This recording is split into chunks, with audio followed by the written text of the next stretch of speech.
Before all that, though, experts are warning of a rising threat of cryptocurrency fraud after the scams rose by 23% last year. Now then, today we're joined by somebody who knows just how dangerous they are. Lisa, whose identity we're protecting, invested in a scheme on social media which she believed was backed by our very own Martin Lewis. But things quickly spiralled, and before she knew it, scammers had stolen £40,000 from her account. It's just terrifying. Scared and too embarrassed to tell her friends and family, Lisa reached out to Trading Standards, where she was helped by scams officer Janet Quinn. Janet's here alongside Lisa today to share this shocking story. Good morning to both of you. Morning. Hello. Lisa, these scams have terrified me and my colleagues next door at Good Morning Britain for a very long time, because for a long time, our pictures have been used alongside this sort of advert about us doing a mocked-up interview on the set. It all looks really, really sophisticated, looks like it actually happened, and people will click on the link and then you're in and you're away. It's exactly what happened with you. Exactly what happened to me. What was it, Lisa, initially that drew you into the idea of what it was offering? Well, I'd been looking at Bitcoin. I thought, this looks interesting, and then saw Martin Lewis advert. I follow the money-saving expert, and I was just kind of assumed if he thought it was a good idea, then let's click the link and see what happens. Now, you follow Martin, and Martin's always been very, very sort of clear and adamant that he doesn't advertise these things or these things as scams. Yeah. In amongst all of that, which I know now. You know now, but of course in that moment you didn't know. No. So talk us through what happened once you clicked on and what that process became. So I received an email quite quickly from someone saying they were from a trading company. Could we arrange a time to talk? So I thought, yeah. Because I'd initiated it, I thought, well, I need to talk to him. Yeah, I've initiated it, you know. So I spoke to him. He's very, very charming. And he said, right, well, what we need to do is we need to open up a banking app, and we need to do this, we need to do that. And an app to access my phone, which I refused initially. Because you've heard that you shouldn't hand over control of these things. Yeah, but he spoke to me every single day, which I now know he was grooming me. And he persuaded me, because I didn't have the time to be to trading every day, he persuaded me to download this app, and which then gave him access to my phone. And essentially, this was a man called Carlos who started off being incredibly charming. Yes. And kind of winning you in and luring you in with this charm. And then he almost turned a little bit as well and almost became a bully, became much more aggressive. What happened? So he set up an account and applied for possibly 11 loans using false details about me. Because you'd given him access to this app, and that meant that he could try and do that? Yeah, so he'd set up a profile or something? the credit reference. Right, OK. Yeah. And he'd applied for 11 loans using how much my money? details. Tens of thousands? Well, so I thought it was 70,000. It was actually 55,000. £55,000? And I also was then receiving letters through the post saying, thank you for your application, but on this occasion, we're not going to give you a loan. So that was another 40,000, 50,000 maybe, you know. So fortunately, they said no. So it was initially, wasn't it, right at the start, it was £200 that you put into this scheme. Yeah. All of a sudden, he's applying for tens of thousands of pounds of loans in your name. Yeah. So what did you say to him when you saw this stuff coming in? Well, I said, I don't want to do this. You know, I can't afford loans. I can't. And he's like, what are you worrying about? You know, you've got all this money in your account balance just from the £200 you invested. You know, think what you can do with all this money. And I'm like, but I don't want to take out any loans. But I presumed that I'd have to sign a credit agreement or something. But nothing. The money just appeared in my account. And because it was in my account, he told me that they'd all be paid off. I had 100,000 by this point in my trading account. Oh my days. They'd all be paid off. Just transfer the money to the banking app, and it would sit there if we needed it. And I did. You did that, and that was when they got hold of it. He kind of helped do it. Of course. Right. Through the app. And what did your husband have to say about all this? My husband didn't know. Didn't know anything about it. He actually thought you were even having an affair because there was so much going on. Because I was hiding my phone calls with him, yeah. Lisa, why did you not want to share it with your husband?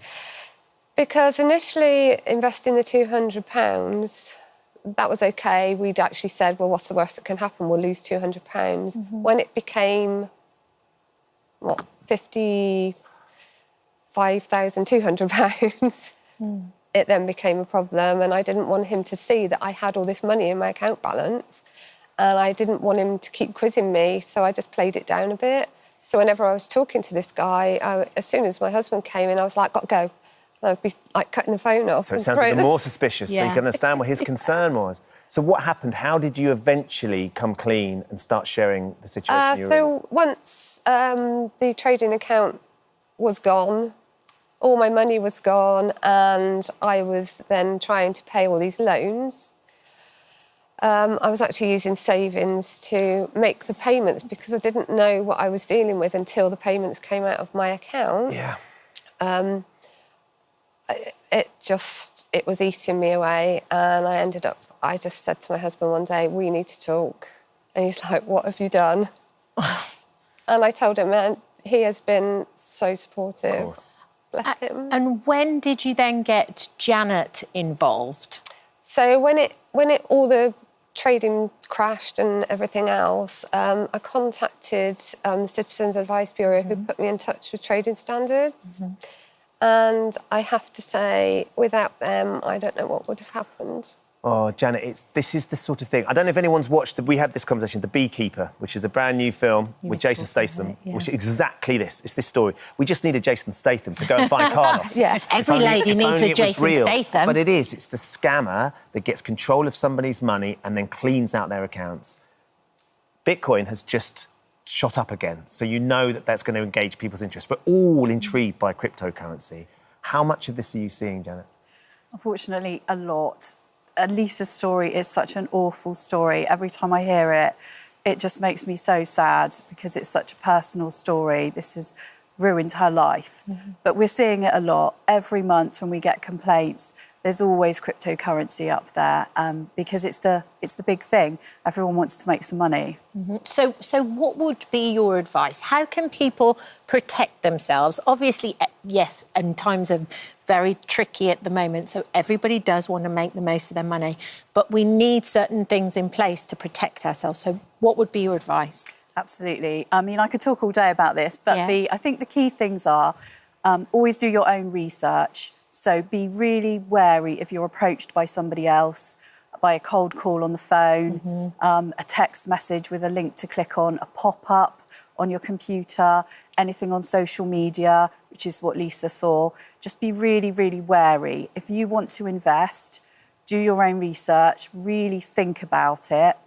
I think always, as well, be prepared to lose what you're investing. Right. So keep it small amounts. Well, the £200 was enough. You felt like that was worth taking the risk with. That's what lured Lisa in. But it just gets out of hand and out of control so quickly. And it's so easily done as well. That's the thing, more than anything. And I think then you get involved and then you feel silly and it just continues and it spirals out of control. Absolutely, like anything, then it's harder to get out of. Yep. And the important message I want to get across here is that Lisa was groomed. He phoned her every single day. It's the same. You do so much on this show about scams, which is great because it's really important to get the message out there. And Lisa's so brave today in sharing her story to try and help others because that's what they do. They're grooming you just like romance scammers. Yeah. Talking of messages, I know that Martin's given us a message to share as well because this is such an important thing for him. He's so well trusted and he hates the idea of people like Lisa being duped by these things. This is what Martin says. I don't do adverts. I don't do adverts. I don't do adverts. Any advert you see with me in is a scam. I get 5 messages a day from people asking me, are they real? If someone is advertising something with me in it, it is a lie. I don't do adverts. And if someone is talking about an investment and saying I said it's a good investment, they are thieves, criminals trying to steal your money. Do not go near them. He's our version of Jason Statham, Yeah. isn't he? Doesn't have as many weapons, like actual explosive ones. I know, at least you're smiling while you're seeing Martin say that, because it all rings true now, of course, doesn't it? Yeah. What would you say to anybody at home who's looked at some of these things as intrigued? Because I think your daughter said, Mum, we're thinking about investing in some cryptocurrency. If it looks too good to be true, it probably is. Well, look, thank you so much for, as Janet says, being brave enough to come and share your story. Unquestionably, it's going to help some people, but it's really, really important that we all remember that message, particularly from Martin. If you see anything mocked up with us here in this studio, suggesting that we are supporting any sort of cryptocurrency, get-rich-quick trading scheme, it is a scam. We can't even say it, no, we let can't alone say promote it. I'm just so worried. It's just so awful. I'm so sorry that you've been through it. Thank you. But thank you very much for coming in and sharing. And thanks, Janet. Thanks, Janet.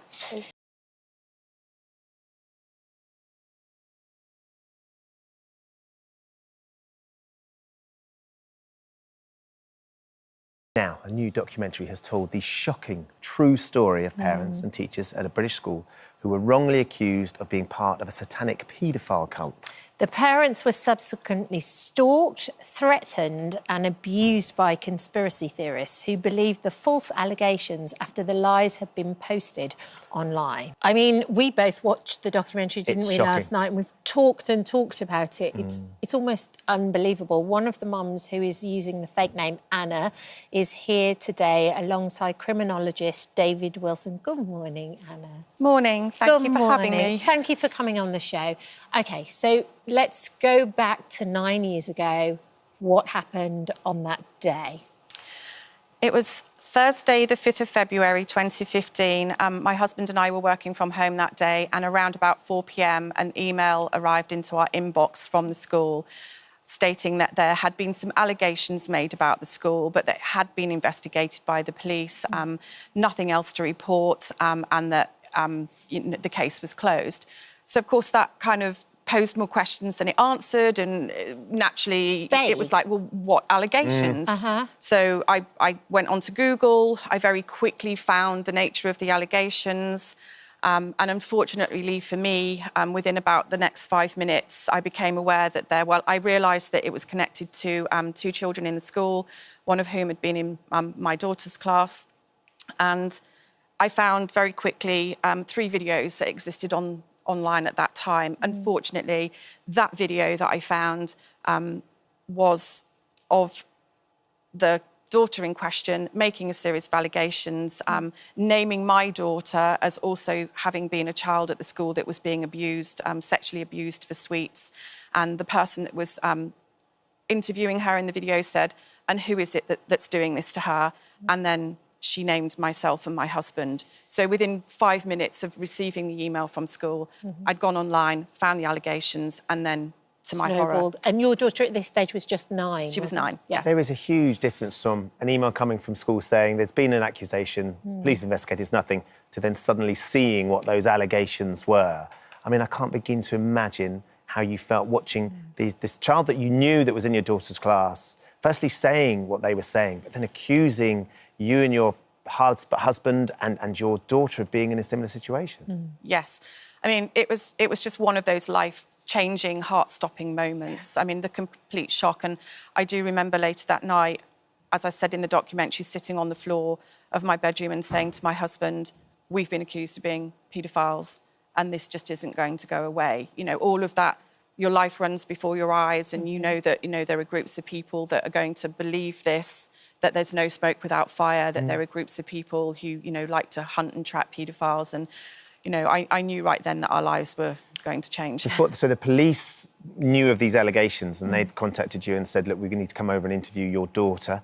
So you had to tell your daughter at the time about what had been said by her classmate. I did. After I received the email from the school, I phoned the school. I spoke to the headmistress and she said, "I've been advised to tell you to contact the police."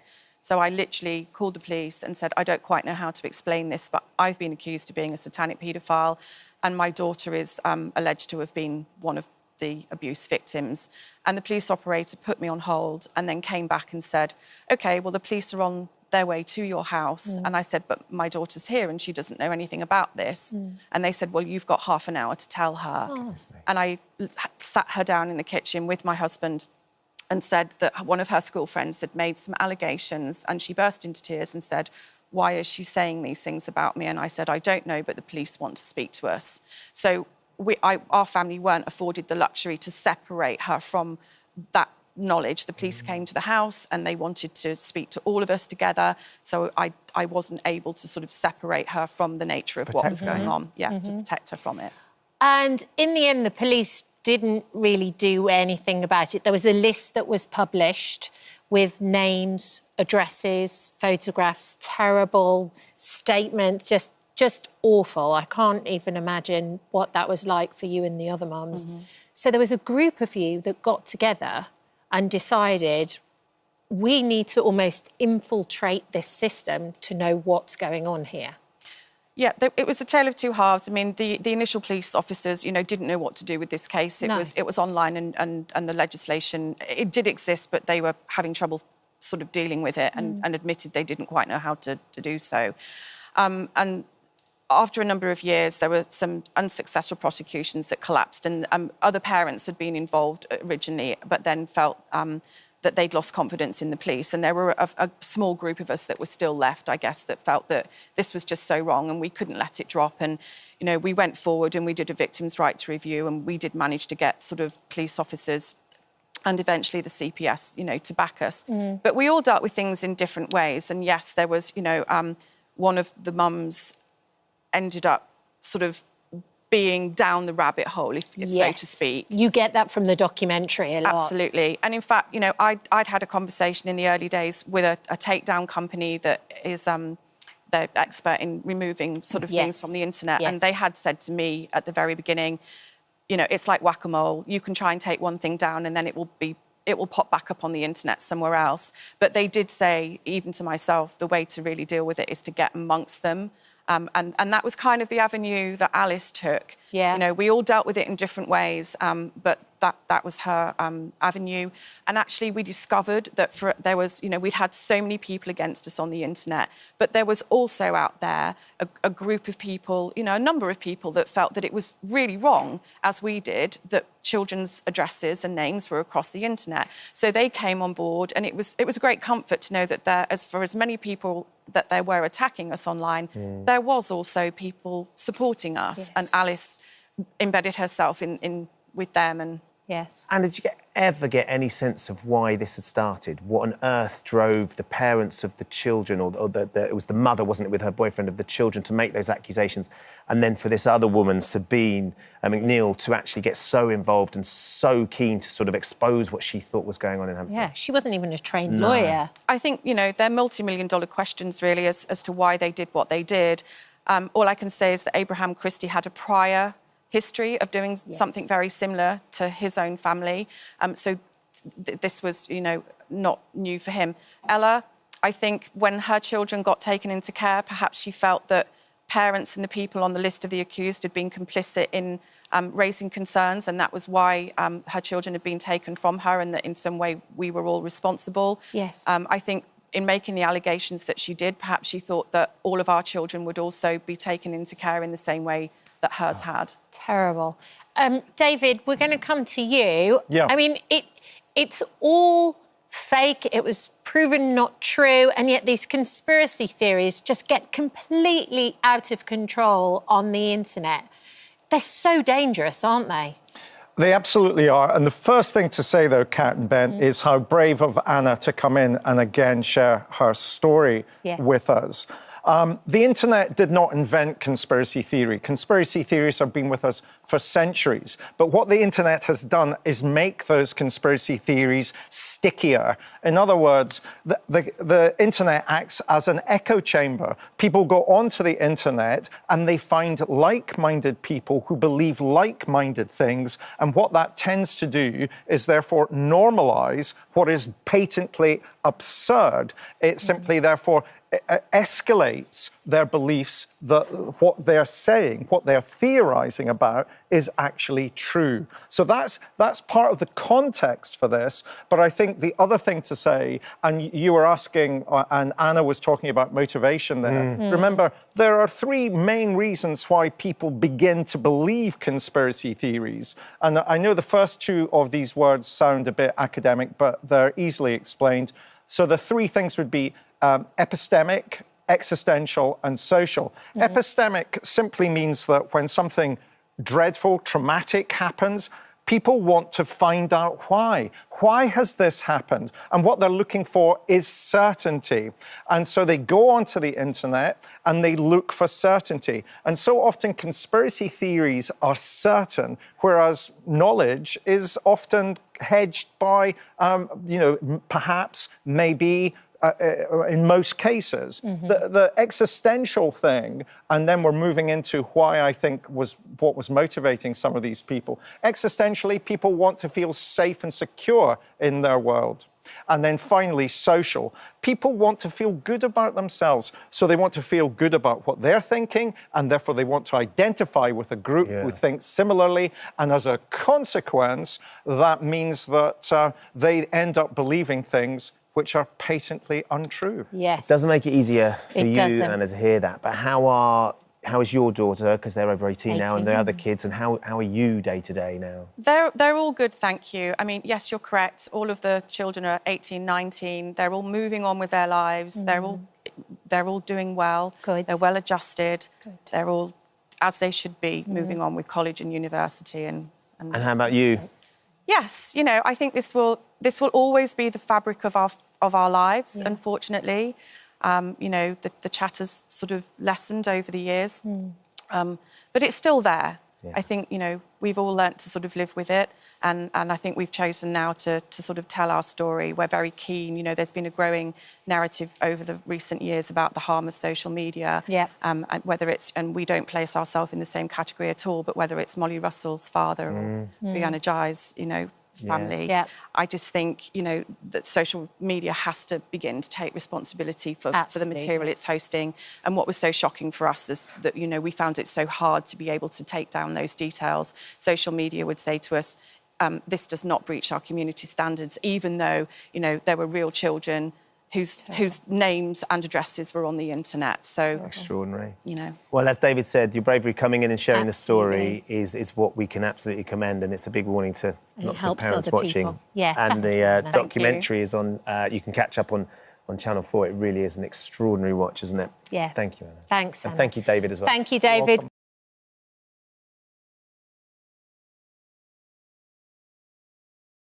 We're about to meet a whole team of sporting heroes. England's current amputee football team are the most successful squad in 30 years. It's a unique sport that gives players who've already tackled their fair share of challenges the chance to play the beautiful game again. But to do that in Europe this year, and for the chance to lift the trophy for England, they need our help. Yeah, so I think it's about time for a kick-off. Shall we meet them? Here we go. In comes the team. Yes. Joining us, we've got Jamie. Martin. We've got Reese. Liam. There's TJ. Thomas. Scott. Scott, the head coach. Yeah. Connor. Connor's there. Come on in, boys. Come on in. Sean. We've got Sean. We've got Soifan. Jamie. Is that everybody? We all here? Hello there. Good morning, fellas. Morning, all. How are you? How are you doing, Scott? Very well, thank you. Yourself? Very, very good indeed. Now, tell me about how these guys all got involved with playing. Well, it's we have a brilliant league system, so they all play for the clubs. And what we do is we go out as a kind of an England selection group, and we select a squad to go and represent the country at major tournaments. Because it's a real lifeline for people, isn't it? Just looking at the football as well, by the way, Kat, this is just... If anybody had some preconceived idea that if you guys were playing football with crutches or with some sort of limb difference, it would be slow. It's the absolute opposite. It's extraordinary. Yeah, it's a brutal game, really. I think people who haven't seen amputee football before might think it's a little bit slow, going through the motions a little bit, but in actual fact, it's a very, very fast game, and it's a brutal game, so we have snap crutches regularly. Oh, you must get through them at a rate of knots, no? Definitely. Everyone jokes about me because one of mine's really bent. Like, yeah, bent out. Hold that up for us. So this is Liam's. Can you see the bend in that? Can you see? I mean, I'm not sure they were designed to bend like this. No. What happened there, Liam? Probably just someone's Bit tackled rough. me and it's bent, but I've just got used to it now, so... Was that during an international fixture or a domestic fixture? Yeah, it's just happened over a long time, loads of fixtures. Okay. It wasn't a particularly gnarly tackle with a Frenchman or something like that. That would have been acceptable. Exactly. And Liam, how did you get involved with the team? So I found out about amputee football through social media. It was actually our friend Jamie Oakey who sent me a message. I didn't know nothing about the sport, didn't know nothing about amputee football, and then he sent me a message and said, why don't you come and try amputee football with us? And I did, and just not look back sort of thing. And what happened to you? How did you have I was in a road traffic accident when I was 20 years old, and unfortunately they just couldn't save my leg because it was so badly damaged. But like I said, opportunities like this, you know, I wouldn't have got before, so... It must be amazing, actually, to find a team like this. It must be a real lifeline for you. Yeah, definitely, and I think as much as we all love playing football and stuff, you know, it's very rare that we have all these deep conversations about, like, how are you feeling, how did you lose your leg, but there's just something really special about being around other amputees and stuff like that. Yeah. TJ, talk us through what happened to you, because you actually, before you lost your leg, you had trials at Southampton, you were sort of a budding young footballer, potentially looking to play professionally. Yeah, so about 2 weeks before I lost my leg, I had trials with both Portsmouth and Southampton. Then went to the local fairground with my mates, and then everything just changed that day. They tried saving my leg for about 10 days after the accident. And then, what happened? So the safety bar on the roller coaster didn't come down on me. So I went round the ride once, and then I went round... As the ride stopped, I got out thinking that's the best option for me. But as I got out, the woodwork snapped. So I fell through the woodwork, and then the roller coaster went. My reaction was, I need to grab the ride. But I just didn't let go of the ride and just went round, hit every single pole. My kneecap was in like 3,000 pieces, snapped my femur. So done a good job on it. You really did. Wow. But I had the doctors telling me they can save it. I can be back playing football again in like a year's time. And then I was like, I don't think that's true. Right. So about 15, I decided to have it amputated in the hospital, and I've not looked back. And actually, that's given you the lease of life. And similarly to Liam, I'd imagine, finding amputee football and finding this team and the opportunity to keep playing has been an extraordinary thing for you to be able to explore and enjoy. Exactly. So when I lost my leg, like, amputee football wasn't very publicised or pushed very well. So I didn't know about it for about 8-9 years after losing my leg. And then an old player from England who plays for Portsmouth set up the team. Okay. So I was like, I'll go along and give it a try. And then after my first session, it was like, this is what I want to do. And just put everything into it, and now here living that dream, playing for England. You get a little piece of yourself back as well, I think, then. Being able to play competitive sport, which we all thrive in. I think it's really important sport, you know, like, I think it gives you something to focus on, and I was similar to TJ. I spent many years as an amputee not knowing about this sport, and, you know, I found myself in difficult situations. Feeling a bit lost too, right? And then since I found football, it's like literally changed my life. I mean, we don't get paid like professional athletes, but it's literally changed my life, this sport. It's brilliant. So great to hear. So you're the outfield player. Thomas, you're the keeper. Yeah, you're right. Right. So there is, but the irony being so that mischievous. but the keeper you can't play in goal if you've got two hands or two arms. Is that the thing? Yeah. So everyone else has like a lower leg deficiency, as they've all lost their legs, and I lost my arm. Well, I lost both, to be fair, but I was just born with it, so I didn't go through like all the trauma of like an accident or something like that, which I was quite lucky at, I think. But yeah, so I'm arm amputee, so arm amputees play in net. So it just obviously just use one hand. Normally keepers have both gloves on. Yeah. I've only got one glove on, so it kind of levels the playing field. Do you get them half price? Can you speak? No, I don't quite get them half price, but I mean the deal's a deal, the way it is. But actually, they always go for this side, don't they, when they're trying to score? The smart strikers will say, like, you know what, just put the ball to the side, doesn't have an arm, and that'll be the smart way about things. But I think it's got to a point where you learn that, and I think you've got to really like overcome it and like adapt through it, like through training training and you've got to like go that side. And I think strikers now know that I can get to both sides anyway. I think if you look at professional goalkeepers as well, and I've played enough of these big games with some of those, like Dave Seaman always says, you learn to turn and use the opposite hand sometimes. Well, it's instinct, isn't it? Yeah, absolutely. Through training and stuff like that, I mean, it's become something that I'm very much used to. I mean, I'm more than happy for a ball to go that side and I'll hopefully get after that. Yeah, too. But yeah, I mean, strikers are definitely good at aim for that side, but I think it's a bit of a mindset. Still can't get past. You've got to know about that, yeah. Scott, look at this trophy, this extraordinary trophy. Yep. So this is a trophy that you guys won recently. Tell us what it is. So we went and played in the first ever Nations League competition back in June. We played against Turkey, who haven't been beat since 2014, and a world and European champions. We played Spain, who knocked us out of the European Championships, and we played Poland, who have professional leagues. They're incredible, lots and lots of funding. We beat all three to bring the trophy home. So it's our first major trophy in 34 years. So basically, if we can get you guys to the Euros, you stand a really good chance. Right? And you're taking it seriously. You've got, like, nutritionists and physios. Like, you're on it. Oh, without a shadow of a doubt. I mean, everybody here has got jobs or they're in full-time education. Yeah. But the expectation and demand is exactly the same as Serena Wiegman or Gareth Southgate's squads, where they've got nutritionalists, they've all got bespoke plans, we've got strength and conditioning coaches, doctors, but every single person that works for the England Amputee Football Association is a volunteer. Brilliant. So how much do you need to get to the Euros? So, yeah, we find ourselves in a difficult situation because we're seeded #1 for that tournament. There's a real good chance of us winning. You've got to get there. You've got to get there. We need £30,000 to get us to the tournament, but the pitch is bigger than that. We're looking for somebody to come in and fall in love with amputee football like we all have and really start to go on the journey with us and take us to the next level. Really. And you've got a GoFundMe page, right? We launched the GoFundMe page about a month ago. We're up to about £9,000 now, but our magic number is 30. But like I say, that's to get us to the tournament. Yes. There's a bigger picture there as well. And it's a huge launch pad as well, though, Thomas. You might not have had the trauma that some of these boys have had in facing what you have, but the difference that it makes for you as somebody who has a limb difference to play in a team. Just explain a little bit about that and why that's important for young boys and girls that look at you guys as well. Yeah. I think it's definitely the sense of, like, your pride, representing your country at the end of the day. I think when I was growing up, I didn't really understand, like, through my, like, I wouldn't be able to play, like, mainstream football and stuff like that. But it's the fact that I'm now representing England at World Cups and major tournaments, and I mean, it's a sense of pride knowing the fact that there's many people in, like, worse situations than us guys that haven't quite achieved what we have.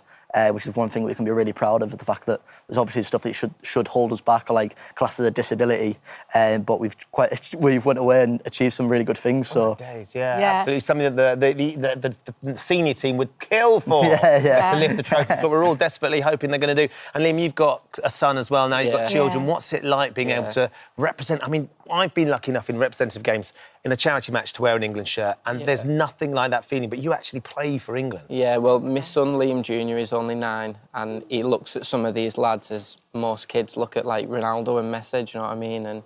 And Thomas is actually his favourite player, I don't know. Really? Yeah, but, like, all the lads are amazing with my kids, and, like, when they turn up, we're in the car on the way to football, and Liam Jr.'s like, is Jacko going to be there? Is Reece going to be there? And then when we get there, he's just silent and doesn't say anything. Oh, just starstruck. Yeah. And you've been recognised on holiday, haven't you? Me? Yeah, were you recognised? It was Thomas. Was it Thomas? You got recognised? Yeah, that was class. I mean, for, like, the exposure of this stuff. I love it. For, like, the exposure of, like, amputee football's getting so much bigger. There's so many eyes coming towards it, and, like, I never thought that, like, someone would recognise me or in, like, a foreign country. And then it came to a point where, like, people know who we are, and I mean, like, we've all getting, like, all sorts of views on social media and stuff like that nowadays, and it's incredible, and I think the sky's the limit, really. And kids came up and asked for a photograph with you? Yeah, I was on holiday with my parents, and, like, they said, like, oh, there's people want a photo with you, and I was like, what's this? I've seen you on YouTube, and I was like, whoa, like, I've never experienced that. You're an influencer now. No, I'm not quite. I'll leave that to the other people, but, I mean, it was a surreal experience, and it's like I've only got, like, a little, like, bite-sized bit of it. Yeah. But it's such an important bit. I think there's still a massive way to go in England with amputee football, but if you look at what winning the Euros did for the women's game, I think we're in prime position to go and win this tournament. Do you know what I mean? And you can, just from chatting with Scott, you can do it. You need 30 grand to be able to do it. We're going to give you 1,000 quid as well. That's straight in. So that's on the way to... I think this is a movie waiting to happen too. Oh, yeah. Don't you think? We was actually discussing that in Netflix documentary before. That would be brilliant. Netflix, get on the phone right now. Silver screen that do Drive to Survive. Yeah. Or let's see if it's a movie.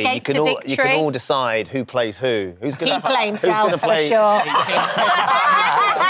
He's class. He play himself. He would. You've been talking about yourself in the third person as well, Thomas. I love it. Thank you so much for coming in. Thank you for coming.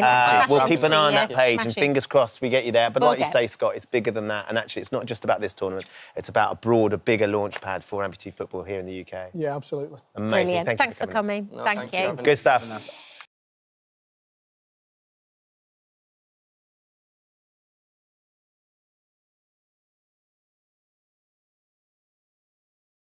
That show looks like so much fun. Hi, by the way. Hi. So nice to see you Lovely to two. see you. Congratulations. Thank you. It's been lovely hanging around here today. It's been like watching TV whilst being on TV. Yeah. It's so much But fun. not having any of the responsibility, Exactly, it's right? been lovely. Thank you. It looks so much fun. So we shot it last autumn. Yeah. And it's one of those shows, you know, you're so fortunate every now and again to get a show that just lands in your lap. Yeah. And you're like, yeah, please. Yeah. I've been supporting the RNLI for a very long time. I grew up in Colchester, it's about 10 miles from the sea, so it was always a constant growing up for me. And then my family in Ireland and the southeast of Ireland have always, you know, been fundraisers and supporters of it. So it was one of those shows that just, it made, and I love my history, so it just made so much sense to me to do. And then we shot the same really small crew. We travel around the country. We swam in the morning. We You were reading about that. you know, and we found out there's just these unbelievable stories. Because in your head, you think the RNLI at wartime, okay. The premise, the starting point's fascinating because for 5.5 years, the world is imploding and you know. Is in conflict, and you have these kind of small band of what I found out quite quickly to be basically Dad's Navy, who are out there, and their sole purpose is to save lives at sea without fear or favour. So it doesn't matter Where your soul and comes this is from. this is from 1824. These are the principles it was founded on. Yeah. It doesn't really matter if we're at war with you, what colour your skin is. If you're in the water, we're getting you out. So during World War II, they would pick up... Anyone. Wow. That bit I didn't know. That was the whole, and they got a lot of pushback for it. Yeah, you know? I'm sure. Yeah. But that's their whole thing, without fear or favour. If you're in the water, we want to get you out. It is. The RNLI is an extraordinary organisation, something I'm very passionate about as well. Like you, Dermot, my family are in a small fishing village in Cornwall, in North Cornwall, and the lifeboat going out in Port Isaac when we were kids was the most exciting. It's different now because they're all on pages, but the rockets used to go off, and if one rocket went off, it meant the helicopter was going out. If 2 rockets went off, it meant that the boat was going out, and we'd run down the hill into the village to watch the guys getting dressed up and go out. And the thing, I think the thing you could probably equate it to is like the fire service. So as well, so it's very open, right? So you know, when I was a kid in Colchester, the fire service would open up once a year. You used to go and have a look. The RNLI is exactly the same. So if you're down there on a coastal day, you know, on a nice day down on the coast, rather, you can go in and, you know, to a point, have a look, and they're so welcoming and open.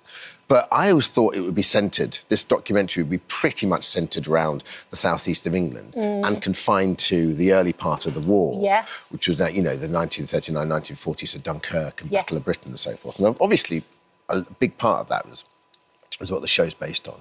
But then we went down to Cornwall. So the preparations for D-Day, they were needed down there. We were down in Mousehole in the Penlee lifeboat. We were up in Aldborough. We were over in the Channel Islands in Guernsey. So there's so many different family stories. members as It was well, so didn't nice. you? How did you do that? So- You had proper Miss Marple.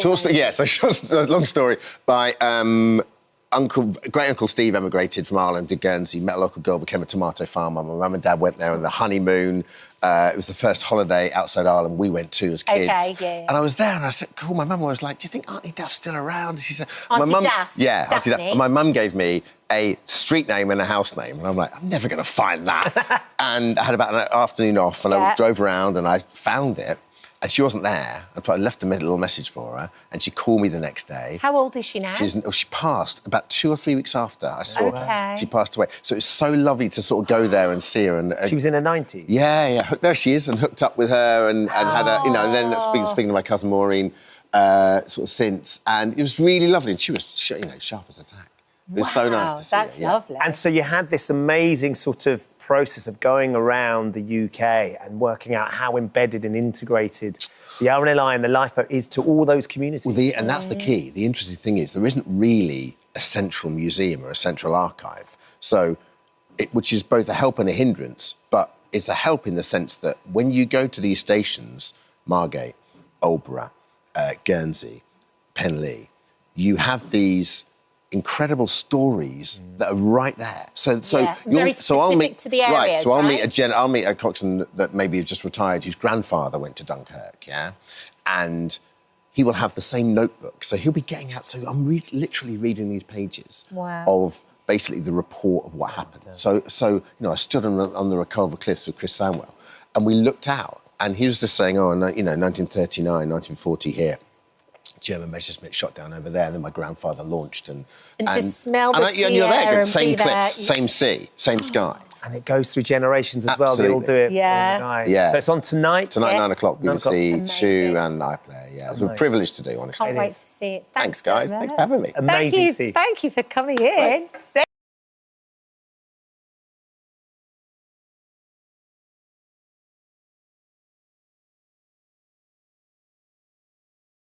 Now, desperate for a more shapely bottom. Aren't we all? Oh, I am, for sure. I'm clenching as I speak. Bonnie Louise Cooper decided that a liquid Brazilian bum lift was the answer to her prayers. If it can work, it sounds like it could be amazing. Bonnie Louise paid £1,500 to have, get this, half a litre of filler injected into her bottom. But what started as a procedure designed to give her a quick confidence boost quickly left her fearing for her life. Bonnie Louise joins us today alongside Dr. Zoe to tell her story. Good morning, ladies. Good morning. So, Bonnie Louise, tell me first of all, what is a Brazilian bum lift? So I had the liquid BBL. It's literally just as simple as putting filler into your bum cheeks.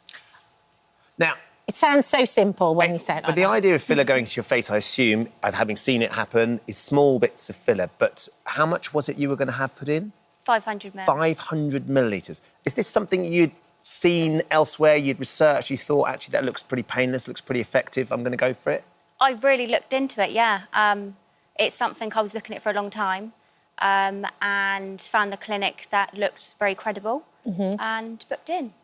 And why did it matter to you so much? Was it something that was really affecting your confidence? Yeah, confidence boost. OK. Obviously, I'm a very slim, petite girl. You're gorgeous. And, it's just, I'm naturally small, so I thought filler would be the right option for me. Right. You'd done all the squats in the gym and all the leg day and all that. This wasn't something... He's checking up on you. Yeah, because, of course, we've got a former gladiator sitting on the sofa who'll tell you actually how to get a pert bottom in the gym. But you tried all that, hadn't you? Yeah, I just wasn't getting the results that I wanted. Right. Quick enough or just not at all? It just wasn't happening. OK.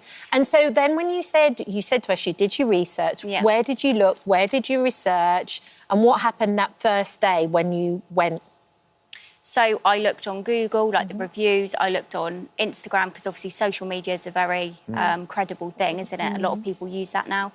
Found a lot of people, this certain clinic was doing quite a large number. So obviously I thought, they've done quite a few, they know what they're doing. And it was just as easy as that. So you got the reviews, you've got got the sort of the response, you think, right, this is the place to go to. Tell us about the experience then, because clearly it didn't go as you'd hoped. It was horrendous. So upon my arrival, it was just not what I was expecting. It was more like a salon environment rather than a clinic environment. Did alarm bells start going off at that point? Yeah, a little bit. Nothing major. OK. It wasn't until I was actually having the filler, whilst it was in process, I just noticed it wasn't... His way of practice wasn't very clean. Oh, in what way? So he was mixing syringes with tissues. So it was a trolley, 3-tier trolley. And, once... Because I've got the cannula in, and obviously I'm bleeding, so he's wiping the blood. And then he's putting that tissue where my fresh needles are. OK. So it didn't sound like a particularly sterile clinic, but at that point you're committed. So you're in. Yeah, she's got a cannula in, yeah. So you go through the process. How long did it take? About half an hour. About half an hour. And then initially, did it hurt or was it fine? How did it look? Were you pleased? It was so painful. It's meant to be pain-free. It's advertised as pain-free. The pain was excruciating. I hollowed out in pain. Did that not concern the person doing it? He just said it was normal. Everyone reacts different. Okay. He actually said to me that I could have a bad pain threshold. What? But you've had a baby. I have had a baby. So your pain threshold can't be that low. I know, yeah. Very, very painful. I was meant to be numbed with lidocaine. There was no numbness happening. OK. So he finished the procedure.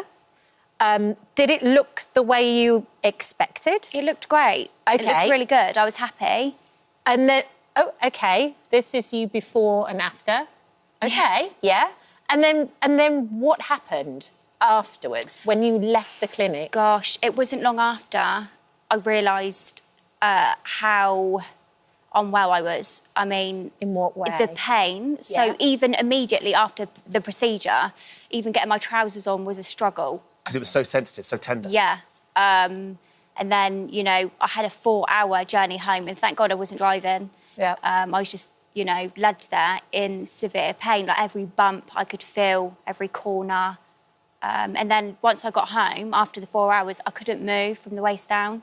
And in the end, you ended up going to hospital, right? I did, yeah. And what happened when you got to hospital? What did they say? So my sister called the paramedics to my home, and they done my obs. They obviously seen that there was some sort of infection going on. So they said, right, we're going to take you to hospital. So they stood me up, obviously, because I'm non-mobile at this point, and I collapsed. So at this point, I've been blue lighted to hospital on a stretcher. This is terrifying. Yeah. Isn't it? It just goes from bad to worse. It's awful. Yeah, I mean, well, what happened in the end? You had sepsis, didn't you? And it was a life-threatening infection. And what we're seeing is there's an organisation called Safe Face, and they said they've seen a huge number of responses, these types of stories, these things happening to many people where they're having this procedure on the high street, not by a doctor or a nurse, by a non-trained, non-medical person. You must make your skin crawl hearing this, though, as a professional. These complaints they've had, more than 50% of them, people have ended up with severe or life-threatening situations like this. So there is a call to ban them on the high street, which would mean that then you would want healthcare professionals doing them only. But actually, doctors who practice in aesthetics, more than 99% of them say they won't even do this procedure because it's so risky. So I think, you know, that just really says this is a very high-risk procedure, and I would say to anybody out there, seriously reconsider getting it done, unless you're going to have it done by a trained doctor. But the risks outweigh the benefits. I mean, how are you feeling about it now, Body Louise? I'm okay. I mean, I've still got, you know, I've had the filler dissolved and everything, so I've still got a lot of side effects and ongoing issues and scarring.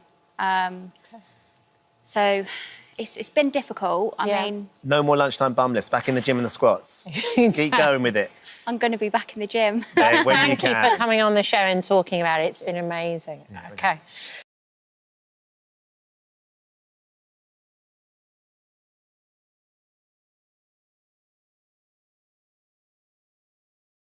Now, as it's International Women's Day, we are putting the spotlight on pioneering women who are working in male-dominated industries, proving that no career is off limits. Yeah, throughout the show, we'll be meeting women working in engineering, aviation and construction to hear their stories. First, though, we can go live to Arsenal's... Hang on a second, this is my birthday. We're going live to Arsenal's training ground. I thought it was international... Great, wonderful, thank you.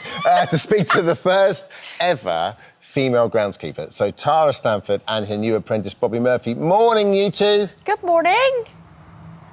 Morning. Good morning. Morning. Oh, it's good to have you with us. So, Tara, what is it like to be Arsenal's first ever female groundskeeper? And talk us through how you got the job. Yeah, I mean, I'm a huge Arsenal fan. I'm a huge football fan. And just getting the job here at Arsenal has been absolutely unbelievable. I've been in the industry for about 8 years now. I started off as a grounds maintenance operative at the council for 7 years. It was there where I got my level 2 in horticulture.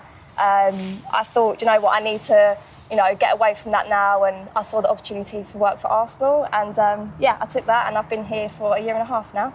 And Tara, what's that interview process like? Like, so when you go for the job, like, I mean, presumably you're not bringing samples and going, this is something I did earlier. You know, how does it work? Well, I basically was there just to get a temporary job for 3 months. I wasn't supposed to get the full-time job, but it was basically me covering for someone who left through illness. But within the first 2 weeks, they came back to me and said they offered me a full-time job here at Arsenal. And yeah, I've been here for 1.5 years now. Oh, well done you, Tara, and as well, I like your favourite football team. So, Thank you. Tara, you know, you look after 11 pitches there at Arsenal, training pitches. What is it, your day-to-day routine like? So right now it's a lot of grass cutting, as you would imagine. There's 11 football pitches here. It's all about keeping the grass healthy and maintained. So it's a lot of brushing, a lot of watering, marking out, making sure that it's nice and place to train on. Oh, lovely. And you're joined by Bobby. And Bobby, I want to congratulate you because you got the job, you're an apprentice there, and you got the job when 150 male applicants applied, and you got the job over everyone. So well done you. Thank you very much. How does it feel to be, you know, a grounds person there and to have got the job over 150 applicants? It was a pretty proud moment for me. I am an Arsenal fan as well, so working here at the club is a great achievement of mine. And Bobby, you were working as an embroiderer, so how did you get into this? So I am a football coach, so I started coaching about a couple of years ago now, and I just fell in love with football and I knew I wanted to go down the career path, whether it be in the industry. So my boss, Daniel Bickerton, actually warned me about the apprenticeship role coming up.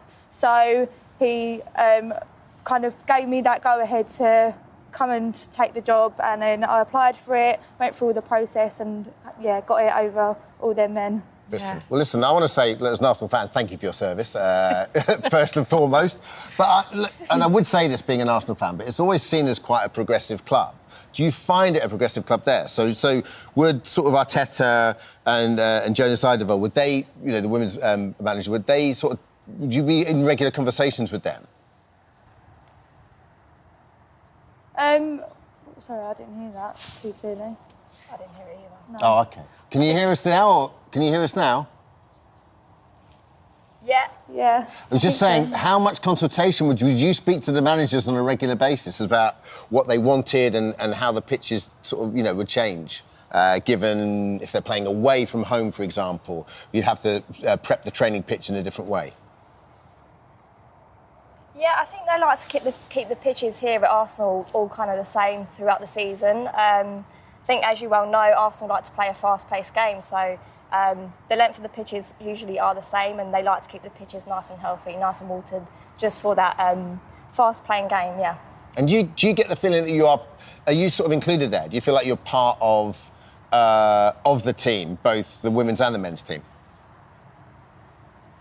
Yeah, absolutely. Everyone here, all the staff, all the players here are very welcoming. They're really kind. They're always they praise us quite a lot when they walk past. Yeah, it's just a really nice, friendly environment to be around. And, you know, football games, they can get quite heckly at times. Have you experienced a lot of that? I personally haven't at the moment. I've done quite a few of the women's games. I've done one men's game, and I haven't really experienced any heckling. The women's games are very family friendly, so no, it's all very friendly. Oh, lovely. And speaking of which, you must Likewise, I haven't. I beg your pardon, sorry. Sorry, I haven't. I've had quite a positive experience as well. And just lastly, you must be incredibly proud of you know, doing your jobs and so forth. But the last two games, I think, the Manchester United game and the North London derby, the women's game, have had record crowds at the Emirates, 60,000. I mean, that must make you feel incredibly kind of heartened as to where the game's going. Yeah, do you know what? It goes to show where the game is going. Unfortunately, with the ground industry, there's only 2% of women that are actually in this industry, so the rest are men. So it's a very male-dominated environment, but me and Bobby and the rest of the girls that were there Sunday, we're hopefully going to try and change that. Well, Tara, Bobby, yeah, you are working in a very male-dominated environment, and well done you. Yeah, you're doing a perfect job there, so we better let you go because that is a lot of pitches. Isn't it? That is a lot of pitches to look after. Yeah, well done you. Thank you. Thanks for making it that 2%. Tara. Happy International Women's Day.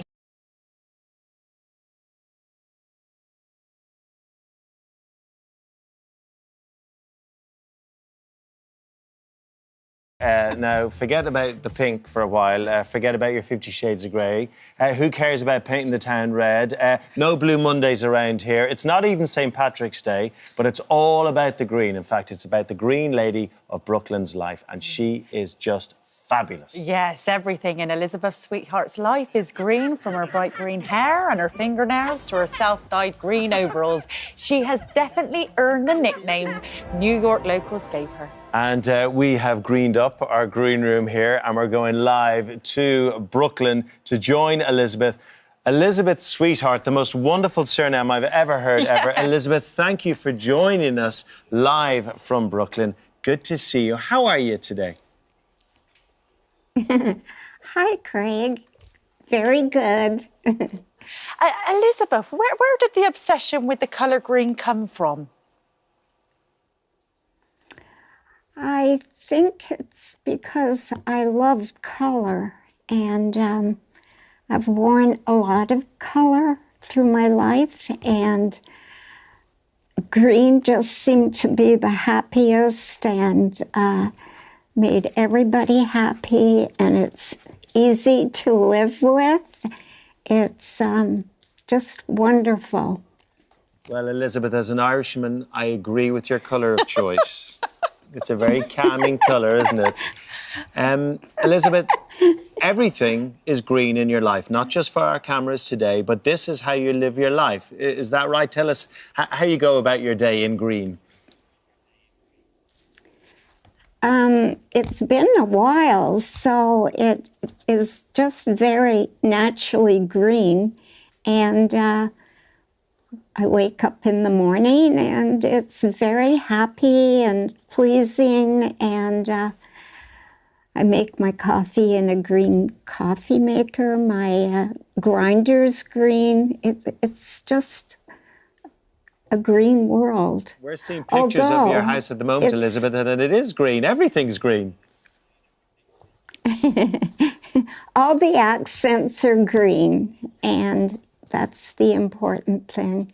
Yes. Elizabeth, did you decide overnight that you were just going to be the green lady, or did it come, did it come slowly to you, or was it a sudden thing? It's over a long period of time, and it's not a deliberate choice. It just happened over 25 years. And I think not even my partner, Robert, knew that it was green until it really was. So it just crept up. What does he think about it all? Does he like the colour green, your partner, Robert? He really enjoys it because there are so many interesting people and interesting stories, and it's a lot of fun. It really is. Elizabeth, you have such a lovely manner about you and a lovely, happy, smiling face. And Brooklyn's a very busy, bustling part of New York. I'm just wondering what it's like when you're out and about in the streets, how people react to you. What kind of joy do you bring? People are just wonderful. And when they see me, they smile and are happy, and they love to take photos, and we do selfies, and then we hug each other. It's very positive, and it's always, good. And you've started a green. You've started a green revolution, and now you are an internet sensation at age 83. I mean, what is it like being so recognised and being an internet sensation? Well, it doesn't really affect you. It's just, that's who I am. And so I love to meet people, and I love people who smile and are happy, and it's all very natural, and it works with the way I live, and it's just very positive. The shocking, controversial headline here, Elizabeth, sweetheart, is that your mother is from Wales, which means everything should be red. Mother is from Wales, but she was brought up in London and studied medicine in London and met my father in London and got married and then brought her back to Nova Scotia. Well, you've stayed with your mother's tradition because, Elizabeth, you are medicine for the soul. You really are. Lovely talking to you. It's also, Josie, like, I think, what time? 3 a.m.? Yeah, Elizabeth, we just wanted to thank you, you know, for letting our cameraman into your home at 3 a.m. in the morning and, you know, you're still all smiles because I don't know how I would feel. Yes. Thank you. Thank you, Elizabeth. And happy St. Patrick's Day. You do well. You make a fortune St. Patrick's Day. Well done. Thank you, Elizabeth. Thank you. Elizabeth, sweetheart. What a beautiful name.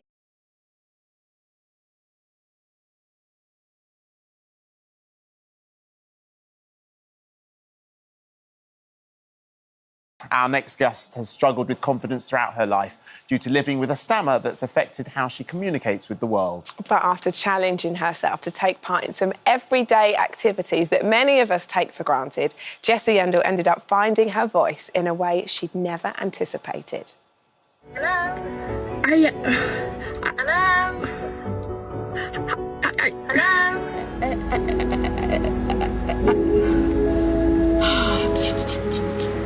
Tuna like salad, please.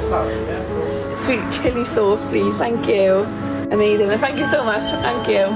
I've got like I can't say it, like drama, and I like to brighten up people's day. So I just want to hand you some like flowers. I'd love to give you these sunflowers to make your day. You are an absolutely beautiful person. I'm shaking. I thank you for speaking to me. Oh my gosh, you're crying. Jessie joins us now alongside consultant speech and language therapist Elaine Kelman. Welcome to you both. Welcome. I don't know why. I know. Oh, my eyes are getting a bit wet. It's so moving, isn't it? And I don't know why it's so moving. And I wonder if it's because, do we think you might be in pain as you're stammering? But look, it's a pleasure to have... the kindness. Yeah. I think you're always wow. overwhelmed, aren't you, when people are actually kind and people are patient. Yes, and patient. I think we're instantly overwhelmed. We're that nation that we want everything in a rush. You're amazing. Oh, thank you so much. And thank let's you. go right back to the beginning. You've lived with it for all of your life. Yeah. So what was it like when you realised yourself, actually, I'm slightly different to everybody else? So I just remember, and I was in the classroom, and obviously, like, the teacher, and she goes around the class. I mean, you have to say, like, the register, don't you? Mm-hmm. And that's when I realised that I wasn't like my friends. Mm-hmm. I mean, it wasn't up until I was then obviously getting frustrated. I did like the school thing. Okay, we need to get in.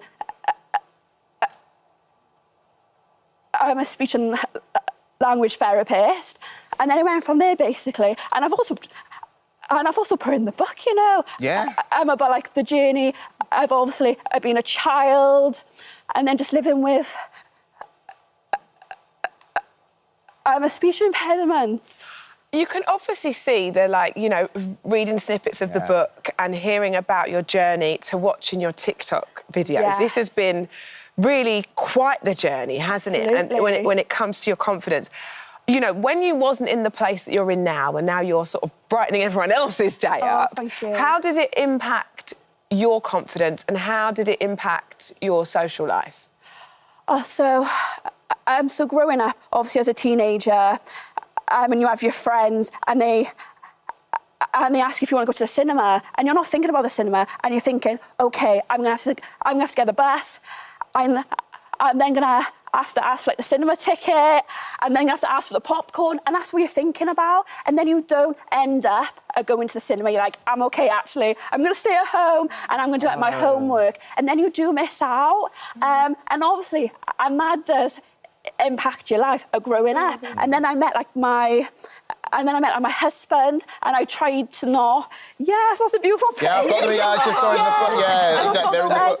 I was looking. There we are. And there obviously, when I met my husband at such a young age, and I tried to hide it from him, as I felt ashamed. And I've spent my childhood in speech therapy, and I've done the speaking courses, and that just wasn't for me. And that's what then. And then I decided.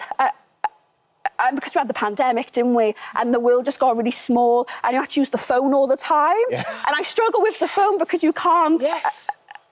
See my speech impediment, and then you get people putting the phone down on you because they're like, hello, as you saw in that video. And I got myself in a really dark place during the pandemic, and I thought to myself, okay, I'm the only person who can make a difference is myself. And that's when I decided to challenge myself, and I've popped during the book about my challenges and just about giving everything a go in life, no matter if it's like your confidence, if it's your anxiety, I just give it a go. Elaine, what is a stammer? A stammer is something where you know exactly what you want to say, and because of a neurological reason, you can't actually get those sounds or those words out. So you might get stuck and nothing comes out, or you might say it lots of times or stretch it. So it's a sort of physiological thing that prevents somebody from saying what they want to say. And then it can have a bigger impact, as Jessie's talked about, on, you know, you might want to hide it, you might feel embarrassed, you might get teased. So all of that psychological stuff then happens, but it starts off basically as a physical thing. I was just going to say, because you don't... I would instantly think that somebody... This happens as a child, and this is something that, you know, you see in quite a lot of children, and something that they can perhaps grow out of, or perhaps gets a lot worse. But this... When typically does someone develop a stammer, or is there no typical stammer? There's no typical stammer, but usually people start to stammer when they start to talk. So I don't know if that's what happened for you, Jessie. Yeah. So they start to talk. Sometimes they start and it's not apparent, and then as they get more using more complicated words and language, that's when it begins. And you're right, a lot of children do then stop. Just spontaneously, it kind of evens out and everything stops. But for a lot of people, it continues. And for some people, they can go through life with a stammer and it doesn't really have much of an impact. And other people, it can actually have quite a huge impact. And what our job is to have people like Jessie out there who stammer. And it's, you know, she's out there. Well, it's funny when you think about, because the simple things and what I suppose deemed to us the small things can really make a difference. Your confidence kind of all turned around with something so simple as ordering a coffee, didn't it? Yeah, absolutely. So, I just decided to go around the drive-through because that was one of my biggest fears, because you can't, because the person, and they can't see you. And that was one of my fears. So I decided to film myself, and at the time, and I just had like my friends on my TikTok, as you do. And I decided to post the video and never thought anything of it. And then I saw like the love and support, and that was cheering me on. And then I started getting the messages from other people who have also got a speech impediment, and then they were going out and they were doing their own little speaking challenges, and that's how I went from the drive-through. And then I wanted to challenge myself even more. I did the random acts of kindness, and then I got my confidence up to the place of where I went on a plane on my own, and I went on holiday because my confidence was up there. I was going out for food on my own, and that's what the book is all about. It's about your confidence and just to have a go at everything. and there's no limitation. No, well, you're nailing it. No Think about it. You're limitation. sat on national You're on television. television, yeah, exactly. You know, it's kind of you. Who would have thought I it, know, right? It's brilliant. I love Elaine, it. I must ask, for anybody watching who comes into contact or knows or sees somebody with a stammer, what's the right thing to do? Yeah. Yeah, what's the right thing I think to do? you're asking the wrong person. It's the person who knows best the right thing to do. Yeah, absolutely. Go on. Is Yeah, sitting you next tell to us. me. Yeah, you tell us. Yeah, you So go for honestly, it. I mean, it's to do with patience. Yeah. That's all you need to do is to be a patient, because we will get our words out, because we do have a voice. And just to avoid things like checking your watch and stuff, because that just makes the sound a bit, oh no, a bit panicky. I know. Oh, my life. It just loses my faith in everybody that does. I know, but it has happened Yeah. in the past. So, yeah, and that's the one thing I would say, please don't do that. I think you're so incredibly brave. Oh, thank you. Because if I'm at a drive-through and you're saying it again and again, Yeah. and you're praying that the person on the other end is Yeah. patient, you went there, did it, and that's a huge thing for you. So congratulations. Thank you so much. Incredibly honest too. It's Oh, brilliant. You're bless you. trailblazing. What you're doing for everybody else is fantastic. Oh, it means the world. Thank you. Good luck with the book. Thank you It so is out much. now. Elaine, thank you for coming in as well. You're welcome. Jessie, Thank honestly, you. thank you so much for Thank coming you to see so us. much. Well done. Thank Well you for done. having me. Brilliant Thank you. stuff.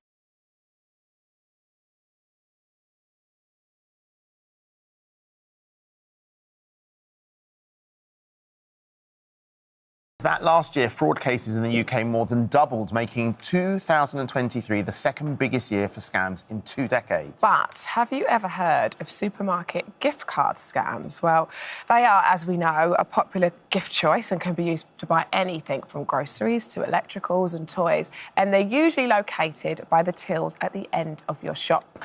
And Action Fraud reported £13.5 million was lost in gift card fraud alone last year. Well, one person that knows all too well the traumatising effects of these scams is Debbie Horwood, whose 80-year-old mum was scammed out of £115,000. Debbie joins us now to tell us more alongside our consumer expert, Alice Spear. Good morning to you both. Good morning. Good morning. Debbie, the first thing I have to ask is, firstly, how is your mum at the moment? Because obviously she's been through quite some trauma. She's doing really well, Okay. actually, all considering. She's got a lot of support and help from the NHS and friends and family. So what was it that alerted you to there being a problem? She reached out to one of my brother's friends to borrow some money, which was an instant red flag to him, so he made my brother aware. We then confronted my mum the following day to ask her why she felt that she needed to borrow this money from my brother's friend. And she said that she was helping a friend with a business transaction, to which we asked, who's your friend? Can you give us a bit more detail? And she said, well, it's an old friend from school, Richie Blackmore. I was like, why does Richie Blackmore need help from you, Mum, with a business transaction? It doesn't make sense. How's he communicated with you? I don't understand. You need to explain this. I mean, the emotional roller coaster that we've been through is just immense. Well, I can only imagine. And this went on for quite a long time, right, over the course of a year or so. Well, we've established that the transactions that are the most poignant ones were over 14 months. And I had started to notice a massive change with my mum over the last year with various odd things that she was doing. Well, it made you worry that she had Alzheimer's, didn't it? Yeah, it did. It was in June where she was looking after me following an operation. So she was spending a lot more time with me. So I was able to obviously observe more things that I would do ordinarily. And it really concerned me. So I did phone the doctors. I took her for a memory test. And the doctor had sort of, we come to realise that she's 80 and I just have to accept that there's going to be some changes with my mum. But it was really sad because I felt like I was losing my best friend. Oh, goodness. And to have to accept that my mum's old. Yeah. And this is my new mum. So how did the scammers get in touch with your mum? It started on social media. She'd put a post about cycling to school with Richie Blackmore because they came from the same area in Heston. And obviously this person has gone through her Facebook page, picked up the name and then created a profile with this picture obviously done their research on school, Heston area. So obviously when they reached out to my mum, she didn't for 1 minute think it wasn't him. So she thought it was Richie, who she'd gone to school with. Yeah. He's the guitarist from Deep Purple. That's right. And it absolutely wasn't him, but she believed she was talking to him.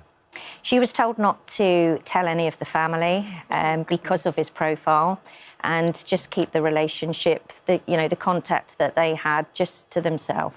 And this sort of gift card transaction, this is actually the first time I've ever heard of a scam, and we'll get into the details in a little bit with you, Alice. This is the first time I've actually ever heard of anything like this, and it's quite unique. So this could be something that's happening regularly and really kind of sort of fooling people.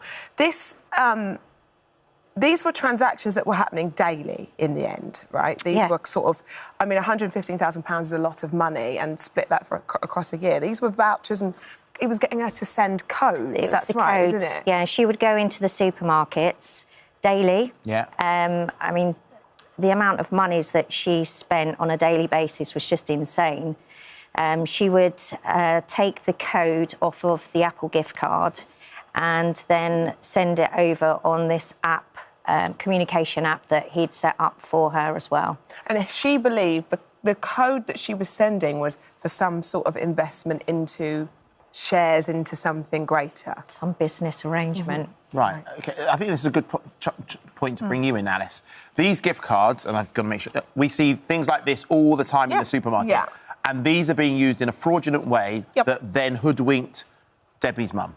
A gift card is a lovely thing. It's a way of giving a relative or a friend a present without buying them a present that they don't want. It's a well-established thing. I used to get £5 book token when I was younger. But they are also tantamount to cash. So if you buy a gift card of high worth, an Apple one or a Google one, usually cashed in for in-app purchases or gaming, if you buy one and you give somebody else the code for that, you are giving them the value of that card. So what Val was doing was going into supermarkets repeatedly and buying £400, £200, £100, £600 worth of gift cards. You find the gift card on the stand, you take it up to the till, you load it with the amount of money, and then you walk out with it. And then she was obviously passing on that code. Once you have passed on that code, money gone. Money gone, money virtually untraceable. You're not going to get that money back, which is why they don't do it by bank transfers, why they don't do it by credit card. They come off the banking system, they come off all kind of social media, they take you into another place where they can manipulate you. And that's what they did, to the point of, well, you can say what happened to your mum in the end. I mean, it's just hideous. But go on, Debbie. So 2 weeks after me and my brother found out, we had decided that we would keep this to ourselves and not tell my dad, because he hadn't been very well, and we just didn't think that he would be able to comprehend what has gone on. My mum has given away all of her inheritance, and, her life was going to be very different after that, with no sort of slush fund, so to speak. So we said, between me, my brother and my son, that we would keep this to us, keep her dignity, and do what we needed to do to keep her happy. Did you call the police? Yeah, the police were informed straight away, actually. So we found out on the Friday and we contacted them on the Saturday. 2 weeks after that, we had to go to the bank so that I could organise my third-party agreement. And anyway, it was quite a stressful afternoon, and the following morning she attempted suicide. Oh, goodness me. But the effect and the impact something that this can have, as you know yourself, is just tremendous. What happens to the individual, the person that's posing as Richie? What happens? Is he traceable? Is this because it's on a code? Is it virtually impossible to track somebody like this? Well, we did try. We've got a friend that has a private investigator contact, and I did give the card, the contact number, and we've located it to being used from a town in China called Dalian. Right. So, we've took advice from Hong Kong police as well, who said that really any transactions from there, the money would be washed through to Burma and Thailand, and it's really untraceable. Yeah. Alice, we've got to try and help other people that might be watching right now. Absolutely. So, I mean, we had never heard of this scam when we Ever. talked about it yesterday. So, and that's interesting. But I'll tell you who does know about it, retailers. Right. Every supermarket, every high street retailer that sells a gift card knows that this is a crime. This is what happens. If I go to my ATM, I've got a daily limit. Yeah. If I try and get cash back at the till, Yes. I've got a limit. Yeah. And yet, an 80-year-old can go time after time after time and buy huge value Was she going to the same was she going to the same? No, she. There are a few supermarkets that she visited frequently, but she basically went to all of the So supermarkets. she was because she was being told don't go to the same place all the time. Maybe. I don't know that they were telling her don't go to them, but she just drifted around. Okay. And have a little look. Yeah. I spent yesterday afternoon going through Val's bank statements and to pull out transactions that were more than £250 because many of the supermarkets had told me that they would flag that up. So you can just, that's quite fast, but you can see Farnborough Morrison's 400, Farnborough Morrison's 400, Waitrose Fleet 400, Morrison's Farnborough, again, 400. 300 transactions in that same Morrison store for £400. And nobody thought this 80-year-old woman shouldn't be doing this. You know, Val in total spent over £31,000 in one Morrison store. Yeah, there has to be. Right, so where's the protection? Is there any protection? Well, the supermarkets were all genuinely horrified and sorry for what had happened to Val. I will read their responses. They've all said it's a known crime and Val was, but they should have known. Val was repeatedly going up to them, buying those high-value cards. The British Retail Consortium has said we sympathise with victims of the scams where vulnerable individuals are often the target. Retailers are educating their staff. That's what it's about. It's about educating your staff. And I'm sorry, supermarkets, you have not got it right yet. In the one local Waitrose store, she spent over £21,000. Waitrose has said, we're really sorry to hear about this story. We've issued additional guidance to our shops and looking at what safeguards we can put in place. Morrison's, where she spent nearly £32,000 in one store, £19,000 in another Morrison store, has said they take gift card fraud very seriously. They've also said any gift card transaction over £250 would flag up an alert. Well, I'm sorry, but yesterday afternoon, one of Debbie's relatives went into that very same Morrison's and tried to make three £300 purchases, and all of them were going to go through the till before they pulled out of the purchase. I've just got a couple more that I've got to read. Sainsbury's said, be assured we're taking this extremely seriously, fully investigating Valerie's case. We include fraud warnings at the gift card fixtures, our till systems, limit the number of gift cards that can be sold at any one time. Boots were the only company that actually stopped Valerie buying gift cards, but only after she'd spent £12,000 in one branch. But they are, and then Tesco's are investigating Miss Horwood's case and have identified a number of transactions. Tesco's are the only supermarket, actually, who have offered to give a refund and are refunding Valerie £10,000. Supermarkets, you have to step up on this. This is not good enough. And from the head office perspective, that's one thing. Yeah, I think as a community, and as you know, in those sort of small towns and within the area, if you see the same person, like it's sort of that sort of customer. She's chatty. She's quite, she stands out, doesn't she? She was known. They all knew. When I went round to the supermarkets to make them aware of this scam, they all knew my mum. Yeah. They knew her.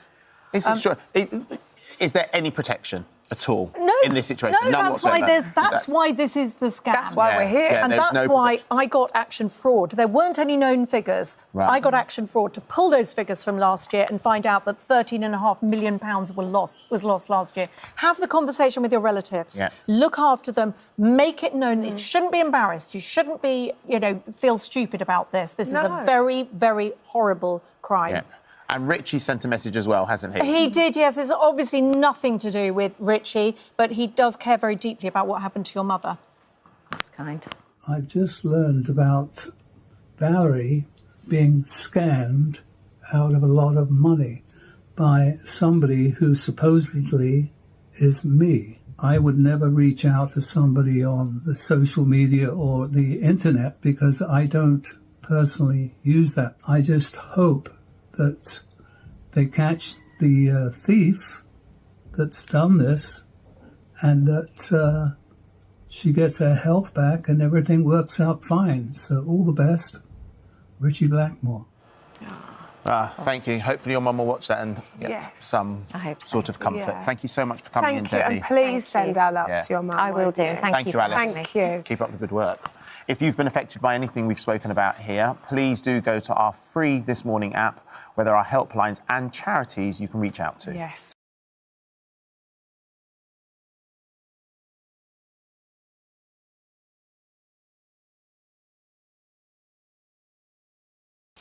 Now, this next film is one that many of you will identify with, because sadly, 900,000 people, an incredible number of people in the UK, are living with dementia. Yeah, our very own Sian Welby is one of those whose life has been affected by the condition after her father was diagnosed with vascular dementia.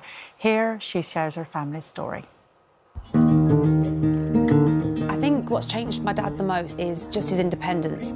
He was such a practical, can-do-it man. I never went to an MOT thinking the car would fail, because my dad would fix it. He could do plumbing, he could build shelves, and we started noticing that he started struggling with the problem-solving element of things like that he'd normally just be able to solve. And so he relies on everybody a lot more. And in that way, not only did he lose his independence, but he started to lose his purpose, and it definitely got him down. Oh, and happy birthday. Is it my birthday? It is. 84 you are today, can you believe it? Good God.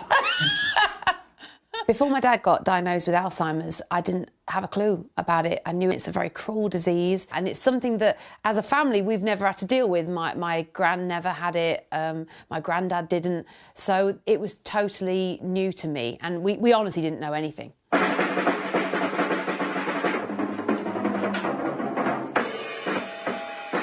My dad is such a character. Like, the fact that my mum let him have his drum kit in the living room for all of my life. He's always been just a really fun person to be around. We're gonna rock around the clock tonight. And he's quite a quirky character. He used to have this E-type Jaguar that he always talks about, that he spray painted bright pink. So I think that's where I get all my craziness from, is my dad. Who were Tennessee Stud? Yes, they were a band I played with those. I don't know. Yeah, look, Ian Welby, drums. Yeah. Look, you've written on this one. Oh, yeah, to Helen would love. Oh, I bought it for Helen. Yeah. Your mum. About 3 years ago it started. I started getting a little bit annoyed with him, which was most unusual. You know, he'd ask me something and I'd tell him, and then a few minutes later he'd be asking me the same thing, and I thought, oh, you know, just think about it for a moment. It does creep up on you. He was wandering off to the shed and forgetting why he was going there, but then it started happening more, and to the point where he had no memory of why he was going there. Follow me, Dad. Okay. The hardest thing is not having that clever man all the time. Sometimes he's there and sometimes he isn't, and the hardest thing is me adjusting to how much help he needs. Sometimes I overstep my mark and I'm helping him too much because he's an independent guy. And then other times I realised I've asked him to do something that I think's easy, like make a sandwich, and he can't, that day you can't sequence it.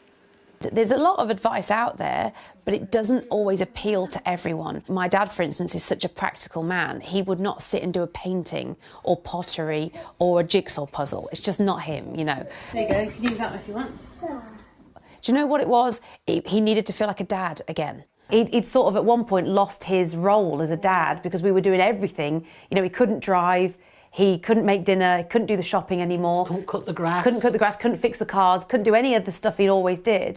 Do you remember when I brought that whole cupboard up from London just so he could paint it with me? Just filming your handiwork? Rather than paint a picture, we would paint a cupboard because that's a practical thing, and I said I need it for my house. So I'm literally hauling this cupboard up from London to the Midlands because I knew that this activity was worthwhile doing. I think we bought this down south somewhere. Really? Things like that then sparked a conversation. He goes, oh, I remember where we got this from. We were on holiday at the seaside. Oh, nice. And then we realised that when his mind was busy doing something practical, the conversation was so much better, and he stayed in the moment for so much longer. What do you think the secret is to staying young? Staying young? Yeah. Stay with the young. Stay with the young. And I'd almost describe it, people say this, of getting your dad back. You know, I got the old dad back when we started doing activities together. And we've never really let you retire, have we? Oh, no, I don't think I'll retire. No. No. No. I think something will catch up with me before then. Obviously, we know that as it stands, there's no cure and it will progressively get worse. I don't know, what are your sort of hopes and fears of the future? I literally just take each day we see him. If we're having a good week, we're having a good week. If we're having a bad week, you just move on and get on with it. And I try not to think too far ahead about where we're going to end up. To dwell on that would just make you sad. So I think it's better just to appreciate what you've got right now and enjoy the right now. I think the devastating thing about Alzheimer's is it's one of the cruelest diseases because you're losing their personality and eventually you're going to become strangers. Even the thought of it makes me, like, I could cry now, because the thought of someone like your own dad not knowing who you are, the thought that it would get to a point where you're going to walk into a room and they'll say, "Who are you? Do I know you?" And it's so possible that it's heartbreaking. Oh, it's very moving, Sian. Sian joins us now along with neurologist Dr. Catherine Mummery from the UCL Dementia Centre. I can relate, and we've spoken about this. I lost my dad to vascular dementia 3 years ago, and it's an incredibly difficult journey, but can be, in a weird way, very rewarding. Yeah. When you talk about it like you are. 100%, and I think part of what I've tried to embrace is not sort of missing the old version of him, but just trying to embrace this new version of him, which I have to be a bit more patient with, and sort of make him feel like he can be my dad, and I can ask him the right questions, and he can, if you do ask the right questions and you get in that conversation, he can carry on almost like normal. It's just certain things, you know, will catch him out. If the room is too busy, if there's too many voices, if the question is about too many short-term memory type things like, "Oh, where did Mum go?" He can't answer that. But if you ask him something that was 50 years ago, he'll talk about it for 20 minutes. So it's a really confusing disease in a way, because sometimes you can almost forget he has it, and then other times it is so obvious. And you've hit on something there, because, and I guess everyone has the same experience. From our experience, it kind of creeps up on you, Catherine, and their mood changes. They mightn't like going into the shower anymore. They might have little accidents now and again. Inexplainable things. You're like, "Oh, they're very grumpy today." But that can be the start of it. And you just have to learn and gain knowledge, don't you, and get more patient. Exactly. And I think there are two things. I mean, firstly, thank you so much for sharing that film. There's so much you can learn from that. And it's so relatable. And also, if you think about it, the number of people on this sofa that have got somebody that was affected by dementia are at least 3 out of 4 of us. There may even be 4. So it's a very common problem, but trying to understand the beginning of it and trying to pick it up is really tricky. What you showed was it doesn't define the person at the beginning. You can still get to the real person, and you can still make the most of that time and learn what they can do well and really play with those things with them as a family. I think that's really important. Again, thanks, Sian, for sharing that video. It's lovely to see you in your own surroundings. It's a beautiful video to watch. But what are the early signs that we should be looking out for? So I think some of them, Sian demonstrated really well in the video with her dad. We all forget words. We all forget names every now and again and get a bit chaotic about an appointment. But if things happen regularly, so, for example, if somebody starts to forget things more quickly, they're repeating a question, they've forgotten the plot of their favourite TV programme, that sort of thing. If their organisation isn't as good as it used to be, you mentioned about your dad, but somebody that used to book a holiday automatically all of a sudden can't do it anymore, can't write a report at work, that sort of thing. And if they start to have little difficulties with words, those sorts of things, or confusion of time or space, those are the things you should go and see somebody about. What about when you go into a room and you just think, what am I doing in here? What have I come in here for? You know, what's... I did that this morning. Oh, right, OK, but I do it all the time. Do it all the time. Do you know, I found my dad, when that started happening, a defence mechanism would kick in, and he'd get annoyed. Yeah. And it was him defending just the confusion and fear. Yeah, absolutely. I relate to that as well, Craig, because I think there's a lot of pride, because you don't want to keep repeating yourself. There's stages where my dad is aware that he might have repeated himself, or he's aware that his question might sound ridiculous, so he doesn't want to ask. Something that we did, that it took us a while to work out, but he was waking up. If you've only got long-term memory and no short-term, you've got no context, he was waking up not even knowing what year he was in. So if you have to start the morning with that kind of question, which sounds so bizarre, and it makes you embarrassed, we bought him this clock that said not only the date, the time, but the month, the year, and gave him that context immediately. And it's helped even just my mum not having the same repetitive chat with him, because he can work some of these things out for himself now. And often people... Oh, sorry. Sorry, I was just going to say, there is a bit of hope now. There's 2 new drugs on the market. Can you talk us through them and when they will be looking to be licensed in the UK? Yeah, I mean, we've had nothing really in terms of a treatment that can change disease for 20 plus years. But we now have the potential to start to change the disease a little bit. And these 2 new drugs that you're talking about, one's lecanemab, one's donanemab, they are being considered right now for approval in this country. One's approved in the States and China already. What they do, unlike the symptom treatments, is they change the biology in the brain of the disease. So they try and remove the abnormal protein. And that, in the trials, showed a slowdown in the progression of symptoms that people had. Not by a huge amount, but by a significant amount. So it's slowing the process. It's slowing It's not a cure, but it's not a cure, and it's not a wonder drug, but it's the beginning. OK, thank you. Right, now here at This Morning, we are pleased to announce that we will be launching a campaign to raise awareness of dementia. Yeah, we want to continue the conversation. It's so important, so we'd like to welcome the Health Secretary, Victoria Aikins, to join us. Good morning. Good morning. Good morning. And I saw you on the side there listening in very intently. And, you know, everyone's trying to do something about this. There's a lot of unknowns. I'm glad to say there is funding going towards research. So where are you with that? Well, first of all, can I thank you both for sharing your stories? I cannot tell you how much it helps people watching at home who are probably caring for someone as they're watching the television, and you sharing your stories and also showing the joy that we can still have with our family members, even when they have this very, very difficult diagnosis. So thank you. And thank you also for your campaign. So in terms of the medical side of this, obviously Catherine is the expert, but in 2013, David Cameron challenged all of the G7 nations, the biggest economies in the world, to find treatments for dementia and Alzheimer. And that is why these 2 medicines that are emerging, they're being scrutinised at the moment. This is really exciting because that is a worldwide piece of work that we wanted to spearhead because, as you rightly say, Craig, there are 900,000 people living with this at the moment. But as we've discovered this morning, of course, it's not just the diagnosis for Ian or for your dad, it's the wider ramifications for the family and carers.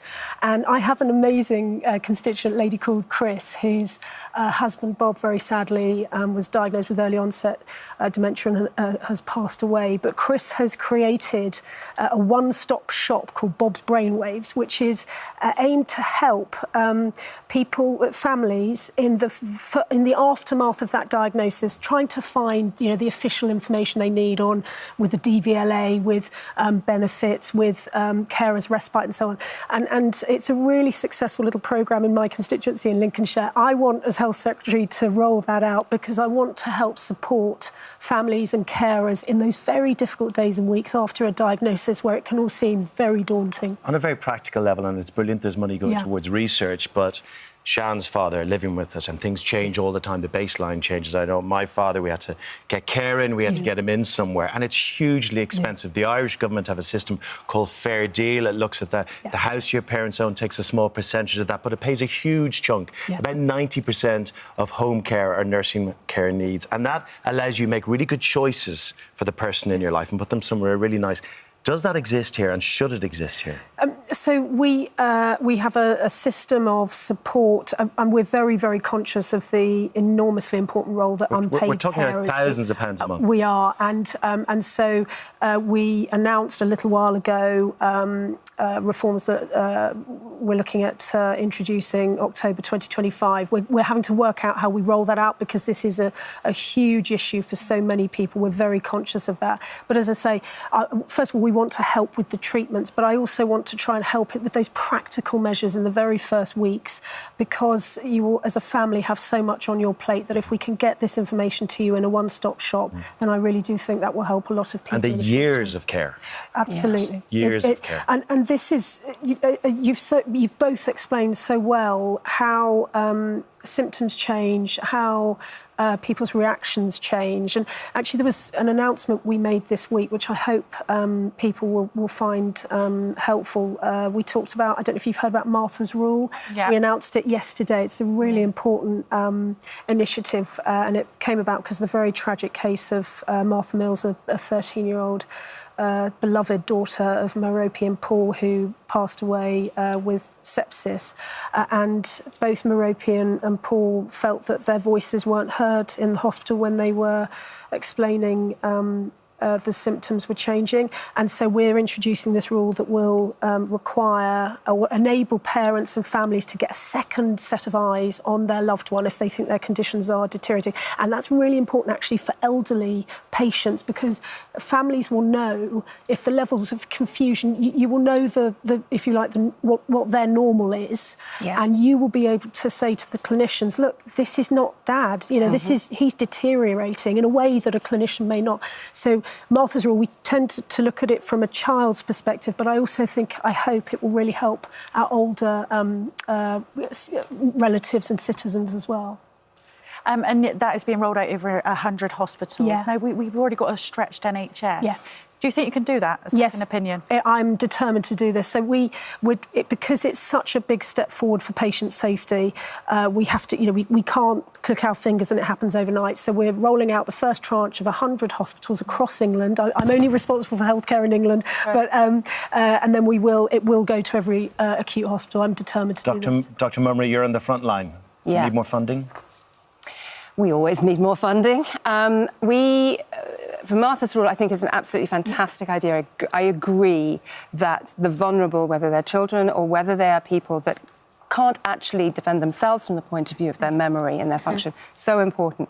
From the point of view of these new treatments and trying to roll things out in the NHS and making us value for money and available and ability to give the treatments in the future, I think that's where the government needs to really look at how we're going to get these treatments out, how we're going to make sure we give them to people equitably across the country.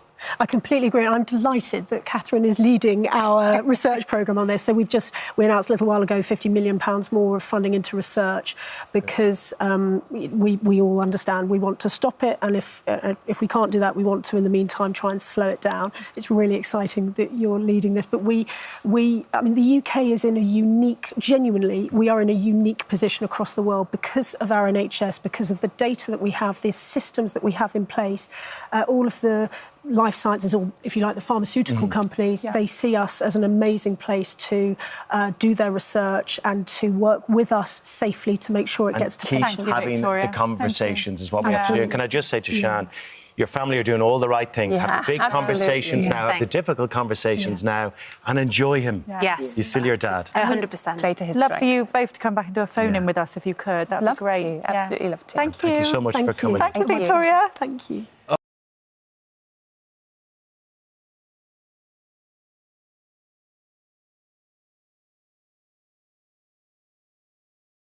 Now, we have two very special guests on the sofa this morning.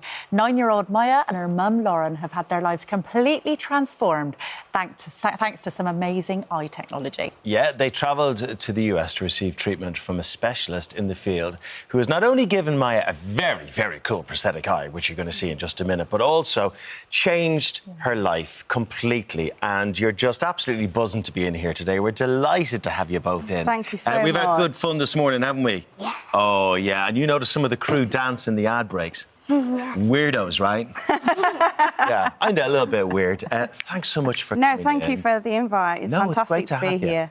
Right, microphthalmia. Yes. That's the condition you have in your eye. Tell us about it. So basically, it's classed as small eye syndrome, so her eye didn't develop properly in my womb. I didn't find out until she was born, but since then she's had to have facial expanders to help her face grow at the same rate.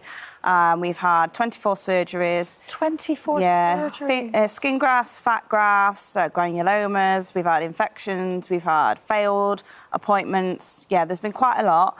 But obviously I found the guy in America and we went out and it's completely transformed our lives. But before you found the doctor in America, what was life like? How did Maya, navigate it from a day-to-day basis? She was had vision from one eye. Yeah, so she's been blind since she was born. She wasn't meant to walk until, well, they advised 18 to 24 months. She smashed it at 8 months. Do you know what? I'm not surprised. Meeting Maya, I'm just not surprised. She's clumsy, don't get me wrong, but she can do anything that every other child can, which they told us that she might struggle with. So she smashed all the odds, and she's just absolutely amazing. Everything she applies to, she's out the water with it. Maya, you walked into a whole room full of adults this morning in makeup, and you're chatting to everyone. I mean, you called me Craig David quite a lot, which, it kind of upset me a little bit, right? But you're great. We're delighted you're here. And you were telling me this morning about what it was like before you got your new eye and what school was like. So tell us what that was like. It was tough, wasn't it? It was very tough. I got bullied quite a lot. I got called rude names. I got picked on a lot. I got, I wasn't allowed to play with anyone. People wouldn't really let me play with anyone. Oh. Well, they were missing out on a wonderful friend. Lauren, OK, so that's on them. Look at you now. Wow. That must have been really hard for you, Lauren. It really was. It just seeing her, because I think when she was younger, she didn't realise, obviously, the comments and everything that people would make. But when it's at home of how she was feeling, she then stopped going out. She didn't want to go to school. She was going in crying. She was coming home crying. So we arranged some counselling for her, and it was one of the best moves that I've ever done. And we've just kept going and going and going, and now I've got my baby girl back. Do you know, we meet a lot of brilliant young people who come in and have been through various operations, and coming out of school for all those operations, 24, and it hinders that development. Yes, it does. It's not just the physical side of things, all those little things. It makes life tricky, doesn't it? It really was. She's just so upset, and she's the most outgoing, loveliest kid. But now I've got my little girl back, haven't I? And we're happy, smiling, and obviously we've been alive for 9 years, but we're now finally living, which is just fantastic. Sometimes you've got to go through those rough bits to shape you as a person, and you have got some serious sass, Maya, right? You do. Can you tell us about your new eye? When you when it's not in the light, I think the pupil goes smaller, but when it's in the light, it goes bigger. Yeah, so it's a trick of the eye. So basically, the pupil will dilate to the eye, which is obviously what we've gone over for. And you can't even tell. I didn't. No, you didn't know this morning. And I was thinking, is that Maya? Because I wouldn't have ever known. Remember the game you made me play this morning? You made me play Guess the Eye. Yeah, I know, and I really had to guess. That's the thing. A lot of prosthetic eyes, they don't move, they're static. Whereas your new eye behaves much like the other one. It does, yeah. So it's moulded to the fat grafts that have been moved from her tummy into her eye, and it moves with. It's not in sync, but it's movement, and it's fantastic. So. And he gave you some other eyes as well, didn't he? Yeah, well, we've asked for a little special one for her. You've had a few special upgrades, have you? Would you be able to show us one of your eyes at all? OK. Now, while Maya shows us, I'm going to ask you some questions about the doctor in America. Now, I know that you were searching and searching and searching, weren't you, for this treatment? How did you find the doctor in America that has designed these brand new eyes? So, basically, I have scouted every artificial eye examiner in the UK, pretty much. I've got them on Instagram, I've got them on Facebook, I've got them on, obviously, all the reviews, and I've just followed for a few years. Here she is. That is cool. Oh, that's so cool. That is cool. Oh, my... And you did it so quickly. That's so cool. Oh, you look like a superhero. Is that love heart? It's a love heart with rainbow. And what else does it do? It glows in the dark. It glows in the dark. Do you know how many 9-year-old boys out there at the moment are going, I love her? Wow. So this is your TikTok. So you're a dancer. You do dance moves on TikTok. And the eyes glowing, Jose, look. Yeah, nothing is stopping you, Maya. No. Nothing at all. And you're good at football as well. Very good at football. And you've got a favourite footballer. Who's your favourite footballer? Jill Scott. Wow, OK. Yeah, we love a bit of Jill Scott. You had to do a lot of fundraising to pay for this. Yes, it's not I did, cheap. yeah. Talk to us about that. So basically, we raised the funds. So we had 3 eyes made. We had the bionic one, which is the one with the dilating pupil. We had the fun eye, which is the one she's wearing now. She designed herself. And then we have a backup eye. So basically, this backup eye, for when we go to get the next mould, as she grows, is slightly bigger. So it'll start expanding the socket, ready for the next treatment that we're going to go over and get. And obviously getting over there is not cheap, and staying over. But her first sequence of treatment was 6 solid intense days. Whereas now when we go over, we can fly over. We've only got 3 days because the main base is made, and then we just fly back. Lauren, how much do they cost? So £4,600 per eye. And then obviously when you've got to get out there and get back. But we've agreed to go every 18 months. And Mummy's going to be working some extra hours and some saving into it so we can get over. And then we're going to try and make a little bit of that's our holiday whilst we're out there. Do you know what we should do? I think we should get you another eye. I think we should buy you an eye. No. Yeah. We'd like to buy you an eye. Oh, no, you won't. Yes, we will. Because you're going to make me cry. Oh, no. Please don't. Would you like that? You can have anything you want on it. You choose it, OK? We'll get you another eye. You made me cry. I'm so sorry. Oh, no, you deserve it, because you are such a brilliant young lady, and you've proved all those people who are nasty to you in school how wrong they were. Yeah. Are you loving school again? Yeah, we've moved to schools, and oh my God, she's just flying. The school is way better. Is it? Yeah, it's amazing, isn't it? Do you know what? When you come in this morning, I thought, this little lady has got some real magic about her, and you really have. Do you know what You've I thought? got some serious sass. I thought, here comes trouble. That's probably why she called you Craig David. That's why she called me Craig David. Maya, would you come back and show us your new eye? Yeah. Is that OK? Yeah. All Thank right, you so much. Always Oh, good my to see you. gosh. Thank you. Thanks for coming on. No, thank you for having All us. right. Yeah, Thanks, Maya. thanks so much. Thank you. Thank It's you. great chatting to you.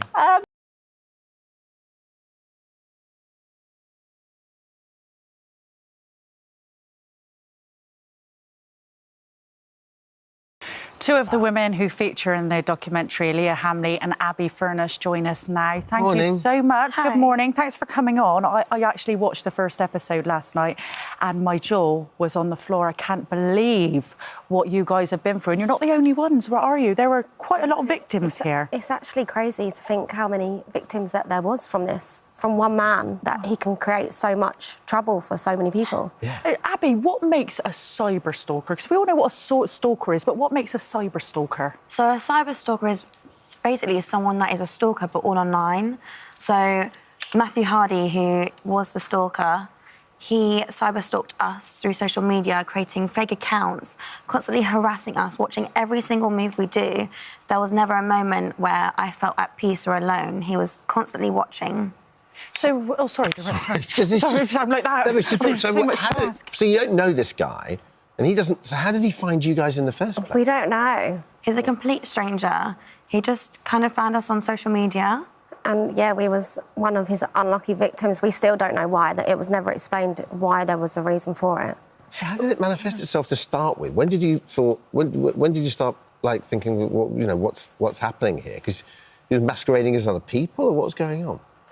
Yeah, so he started, at first I thought it was a woman, started messaging from a women's account, and I actually thought... Just slipping to your DMs kind of thing? Yeah, and just a message straight away, can I tell you a secret? That was the message, my lips are sealed, you can't tell anyone, but it's about your family. And straight away, when someone messages you about your family, you want to know the answer, or what are you going to say?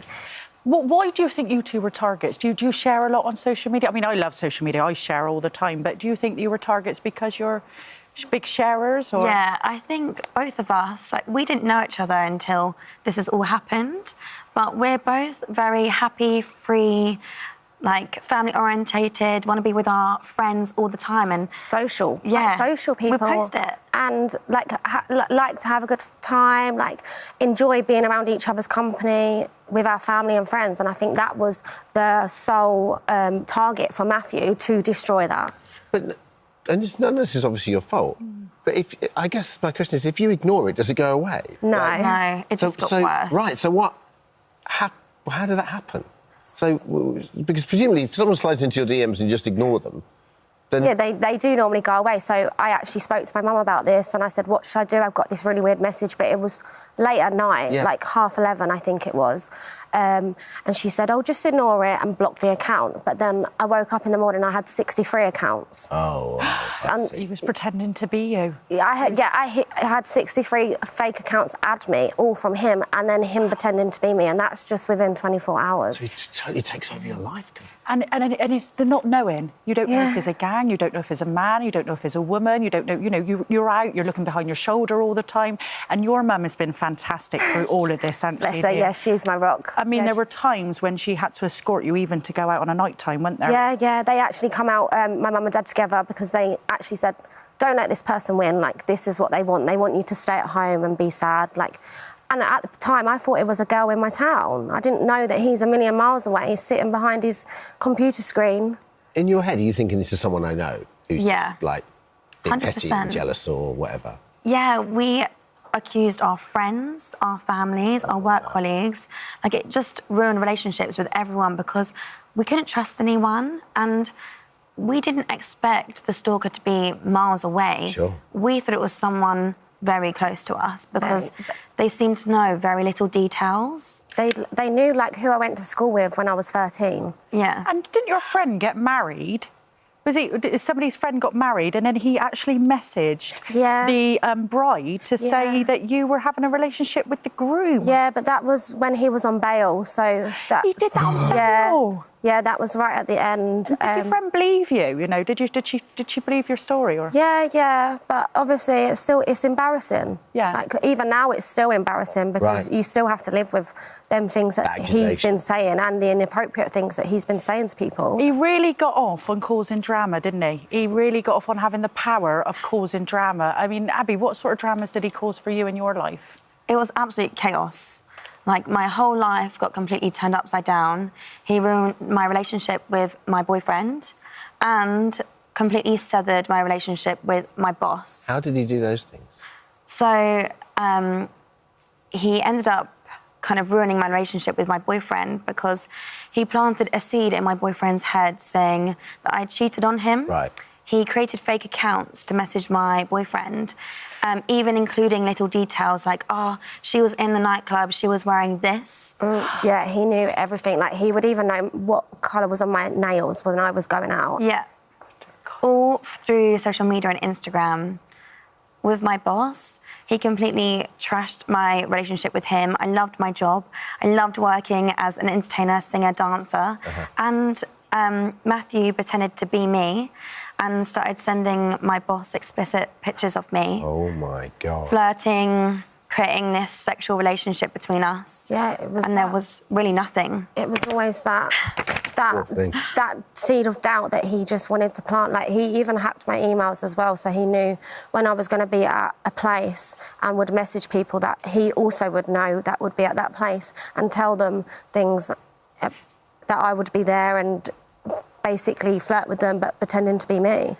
So at what point did you think, right, OK, this is really scary now, I need to get the police involved? And what did they say, Abby? There was this one night when I was home with one of my best friends. It was the night before I was meant to fly to Ibiza because I wanted to get away from all of the drama. So I was at home on my with my friend and I got this text that said, if you go to Ibiza, beware, I'm going to hurt you, not in a physical way, in other ways. And it just scared me so much. He said, I'm going to come get you. And just all of these threats, it just built up that night and I was so scared because I thought, oh my gosh, is he going to stop me from getting to the airport? Is he going to meet me in Ibiza at the airport? Is he going to stop me this evening? Is he outside? All these things went through my head and of course I didn't know that he was from afar. I thought he was very close. Sure. So I called the police. I called them on 999 and I said that I needed help and that I'd been getting these threats and that I was scared. I received a phone call maybe 20 minutes later that just said, do you think you're in immediate danger? And they said that they didn't think I was in immediate danger and they asked me this question. They said, do you really think we should come? And it made me feel really little and small. Yeah. And I felt silly for even calling the police. And I just felt trapped, like there is no way out. This is going to go on forever. What did they say to you, Leah, when you got the police? I actually reported it within 24 hours of my first message because it was so severe and it was so bad. By the end of the 24 hours, he had messaged probably about 50 people, and he had set up fake WhatsApps using my pictures. They would unuse my friends' pictures and message people and say that they needed help and that they was in urgent trouble, and creating that worry for someone. And I reported it straight away, and they actually told me that because there's no threat or harassment at this time, that I should go to Action Fraud to report it. So, I mean, December 2019, Cheshire PC Kevin Anderson got involved. He was given the case. Good old Kev. Your hero, really, Things wasn't then he? obviously take a turn. So the police then started taking it seriously, and then how did it get caught?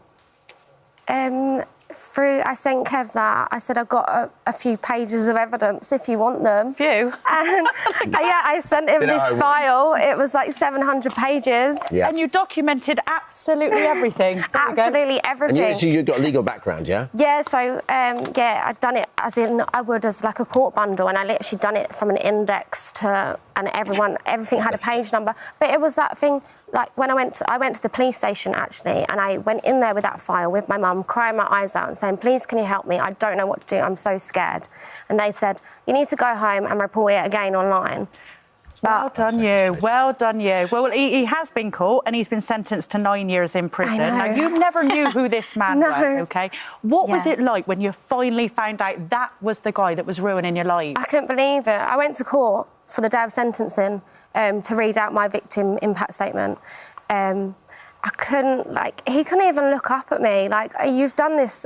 Yeah. Tried to ruin every relationship, all my family, my friends, and you can't even look up. He had all that power, yeah. And then Matthew Hardy at the end of it just looked very weak. He had nothing, yeah. And then... It's crazy. Did you ever get to the bottom of why he did it? No. I still always think about that. It haunts me. Yeah. And I don't mean to be the person that's like, why me? But I mean, why? I well within your rights. Say that, yeah. And I wouldn't wish it on someone else. But why? The fact you were sentenced, so no idea. No idea. No sorry. He never said anything. Nothing. No, nothing. Just quickly, what have you taken away from the documentary? That cyberstalking is a real crime and it should be taken seriously. Yeah, people need to be heard, and if people are ever going through something like this, their friends, family and people around them need to believe them. Thank you. Leah, Abby, thank you for sharing your story. Thank you. Yeah, Thanks for having us. What you've been through. The Kent Police said Kent Police is protecting vulnerable people department said we take every reported incident of stalking seriously as part of our commitment to tackle violence against women and girls. Cyber stalking in particular can be difficult and complex. We treat these cases with the seriousness they deserve, whilst ensuring those affected are given advice on how to stay safe online, protected from any further harm. Cheshire Police got in touch and said, Cheshire Police, who led the case against Hardy, said, although Hardy has now been held accountable for his atrocious actions, we recognise some of his victims felt they didn't get the service they deserved over the years. Well, good old Kevin in the end. We can only truly apologise, absolutely. Yeah. Can I tell you a secret is out today on Netflix? Yeah, you did really well in the documentary, ladies. Hopefully that helps at least one person. Yeah. Thank you. You. Be proud of yourself. Really Thank proud you. of yourself there.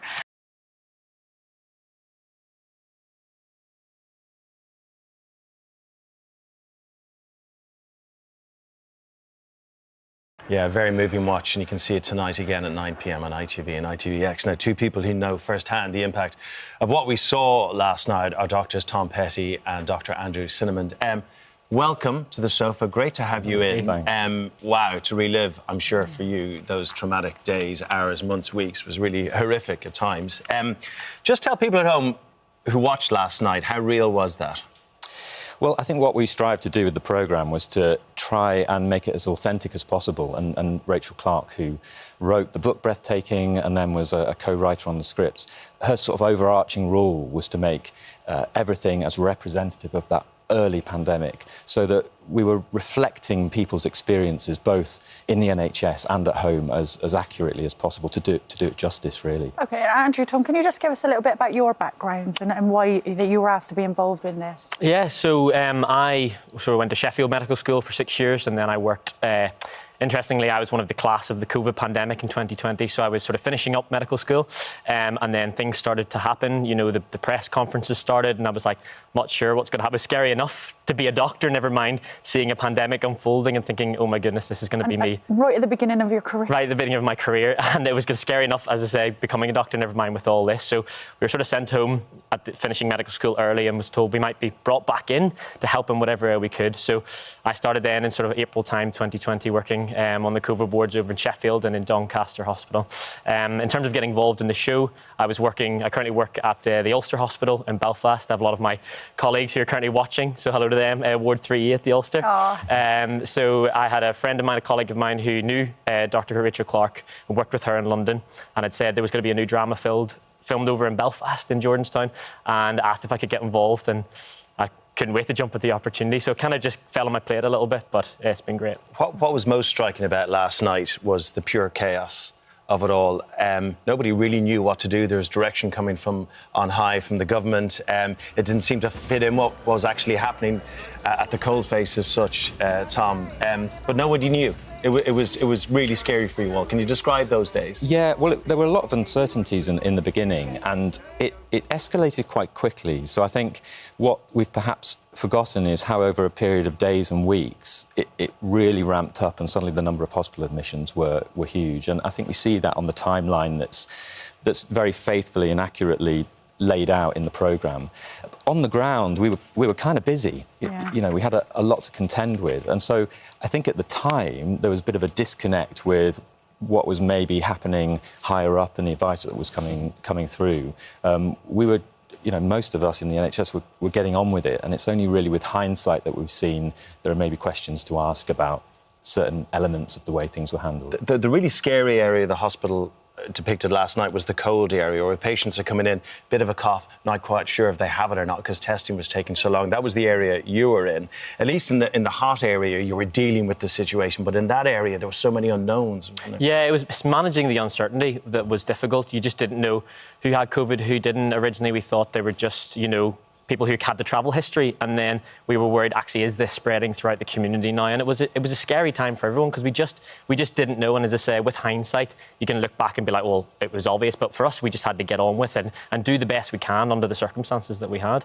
Well, you didn't know, and you literally had to make some really, really tough decisions, and that, you know, is the responsibility and the pressure of that I could not even begin to comprehend. And the numbers say it for themselves. A study conducted by the National Institute of Health found that post-pandemic, nearly 60% of hospital staff had evidence of mental health disorders, nearly 30% had evidence of PTSD, 27% of depression and 23% anxiety. Are you still feeling the effects of the whole pandemic, Tom? Well, I think so. And making the programme, it's really interesting. We've both reflected on this, going back into PPE again with the masks and visors and things. It stimulated something that I guess I'd sort of buried quite deeply in terms of the smell and the texture of it and the feel, the claustrophobia of it. And I mean, I've been a doctor, I'm a bit older than Andrew, so I've been a doctor almost 20 years, and I've seen some things in my time that I'll remember. But the concentration of cases in that period of time and those COVID cases that I still think about now was unprecedented. To see that sort of concentration of really sick people, some of whom sadly didn't survive. I think we're sitting on a bit of a ticking time bomb in the NHS with mental health in healthcare workers. And how are you, Andrew? How are you from the effects of it all now? Yeah, it was a very tough time. I remember when, and we'll probably get into this in a bit, but we did a bit of a boot camp for some of the actors, and we were practicing with them, telling them how to put PPE on. And I remember when I was sort of showing them how to put on the PPE and the smell of the mask and the gown and things, and that feeling of it really brought back some memories which were not pleasant memories. And it's a constant process of dealing with things. I mean, the hospitals have never been busier, and we're still seeing for years to come the after effects of COVID. Joanne Froggatt was so good last night depicting that, actually, when she put the mask on for the first time, and the heavy breathing. And I think we can all relate to that a little bit when we first had to wear the masks, but the stress in her face, she was amazing, wasn't she, Annette? She's incredible, and she has approached it with such kind of meticulous rigour. She asks so many questions. I mean, she never stops. She's just absolutely brilliant, and really wanted, I think, to portray that as a doctor who's been doing it for years and years and years, and yeah, it's wonderful. I just wanted to ask if there was any help out there for doctors, you know, that went through that time and, you know, wore that PPE equipment for those hours and hours on end. Is there any help out them for their PTSD and anxiety that they might be feeling? Yeah, I mean, there are lots of kind of networks and things available, and I think we see later in the episodes, in episode 3, one of those sorts of groups where people are starting to come together, characters from the show, from the series, and talk about their feelings. There's probably not enough, and I think there's also, we battle against our inner need as medics and nurses and everyone else who works in healthcare to be a coper. Yeah. You know, and just to go, well, everybody's been through this experience. Why am I different? I don't know how you do it. I really don't. One of the big lessons from watching the drama, I think, would be listening to the people on the ground a lot more, because you guys, the doctors and the nurses, you spotted the problems before anyone else. It almost felt like there was an imbalance of where the information, where the guidance was coming from. Did you feel that? Yeah, as I said, it can be difficult sometimes looking back on it and thinking, you know, there was obviously at the start we were all just trying to make do with what we had and the guidance that we had. But as we carried on, then we started to become a bit, particularly with some of the PPE downgrades and things, we were like, this doesn't seem right. You know, we have people who look very unwell, and you know, we're now managing with potentially plastic pinnies and gloves where we should have had the full PPE, but other members of the hospital were having access to this full PPE, and it became a little bit tricky, and we became a little bit cynical then of thinking this doesn't fit right with what we know and what our instincts are as medics. We do have a reply from the DHSC. This is what they had to say. Throughout the pandemic, the government acted to save lives and livelihoods, prevent the NHS being overwhelmed, and deliver a world-leading vaccine rollout, which protected millions of lives across the nation. We've always said there are lessons to be learned from the pandemic, and we are committed to learning from the COVID-19 inquiry's findings, and will play a key role in the government's planning and preparations for the future. We'll consider all recommendations made to the department in full. And I know where those recommendations to come from. People on the ground, don't you think, Jess? Yeah. Andrew, Tom, thank you. Thank you for everything you did during that time. And yeah, just I think from us and the nation, like we would have been totally lost without people like you. And your colleagues. Thank you very much. And you have a starring role, I believe. Well, a little role. Don't blink too Which many episode? times. But episode 1, playing Neil, who's one of the emergency department doctors. There he what is. do they go? There you go. Oh, I see you now. Oh, there I am. That makes yeah. sense. And he's gone. You played it perfectly. So Breathtaking continues tonight and tomorrow at 9 p.m. on ITV1 and ITVX. Thanks so much, guys. Thank you. For coming. Thank you. Right. Thank you.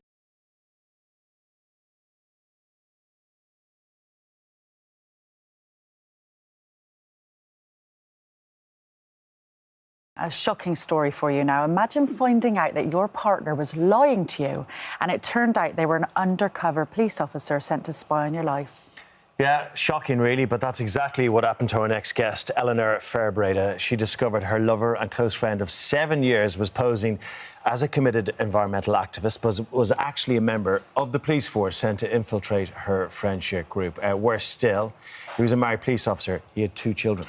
Now a new podcast, Undercover, the Spy Cops, delves into this disturbing story. And Eleanor and podcast creator Andy Whitaker join us now. Good morning to you both. Morning. Thank you for sharing this story. I actually remember going to a talk about this years ago, and it was jaw-dropping. I couldn't understand why it wasn't big news. Eleanor, you met Kennedy, and you're an environmental activist. Why were they infiltrating your group? Well, they've been infiltrating progressive activist groups since the 1960s. So starting off with kind of anti-apartheid protesters, women's rights protesters, people who are protesting for things like maternity pay. Right. Going through kind of anti-fascist protesting in the 70s, and then sort of culminating in environmental protests. We were campaigning against climate change.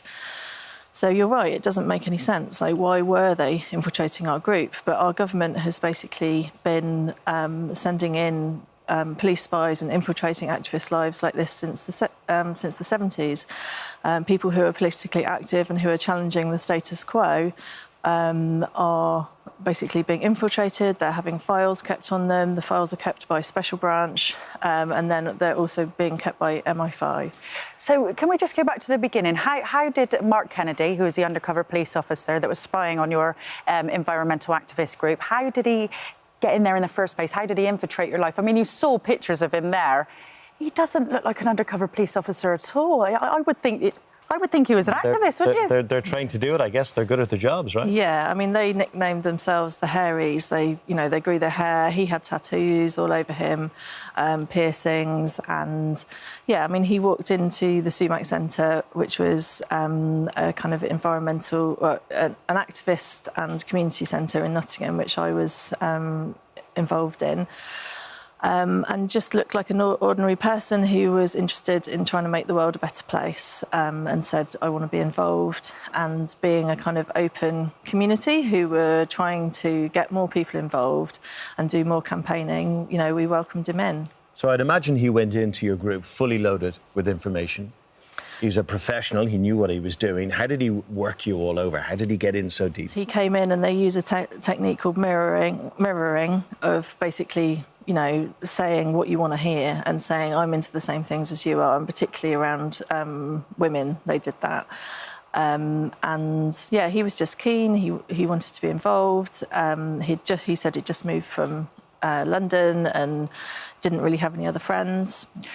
So was it mainly women that were the targets then? Were they easier to build relationships with? So initially, there weren't any named targets, which is actually a transgression against their own rules. They just targeted the Sumac Centre in a kind of fishing expedition.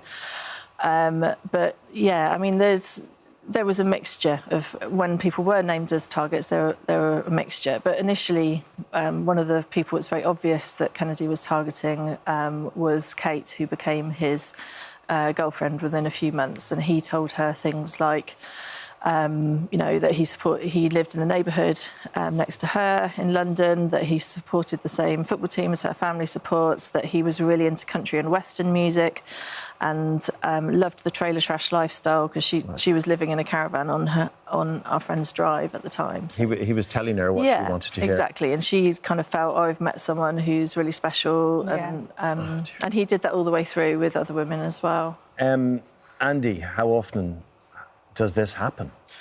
Well, I decided to make this podcast because I thought this story needed more exposure, because I just don't think people know that it happens. The story that I've made is about what Mark Kennedy got up to, and it's a sort of deep dive into what it's like to be infiltrated with people like Eleanor sharing their stories of a part of their life they'd probably really rather forget. And they all opened up to me, and I've got to thank them for that, and shared their stories. So if you listen to the podcast, you get a real kind of in-depth feel for what it's like to have an undercover police officer in your life, in your house, shared a house with Eleanor, in your bed. Right. And he wasn't the only one. And we should point out, like, these people are professionals, OK? So you can understand how you can get conned by them because, you know, they're good at what they do, Ellen. Yeah, and I mean, he had a passport in his undercover name. Like, who else can do that? So, you know, and we just, at the time, we had no idea that this sort of thing happened. Nobody really had any idea that this happened. Like, we understood that the police were interested in what we were doing because we were, you know, committing civil disobedience. We were trying to stop things that we saw that were bad. But we thought it would be phone tapping or potentially undercover officers coming into public meetings and that sort of thing. But to get a phone tap put in your house, it needs to go right up to kind of judicial. You need to get judicial permission to do it, and or even is it to go even higher than that? And yet, so sending undercover. I think the Home Secretary has to approve a phone tap. But it's important to separate the two things here, right? The police will feel they're justified investigating criminal offences, or what they believed are to be criminal offences, which he's allowed to do with the power of the police force. It's that other stage. It's getting into people's emotions, developing relationships, I guess. Here's where the problems really begin here, right? Yeah, I mean, you say the police feel they would be justified, but actually what's happened is this is a secret unit that really nobody in the police even know. So the police that Kennedy was meeting as an activist, they didn't know that unit existed and that they were encountering an undercover police officer. He got beaten up by the police while he was an activist, badly beaten up. He had his back broken and or fractured in one place or something. So when he was going on the demonstrations with you, he was getting right into it as well. So that's a bit of an agent provocateur, isn't it?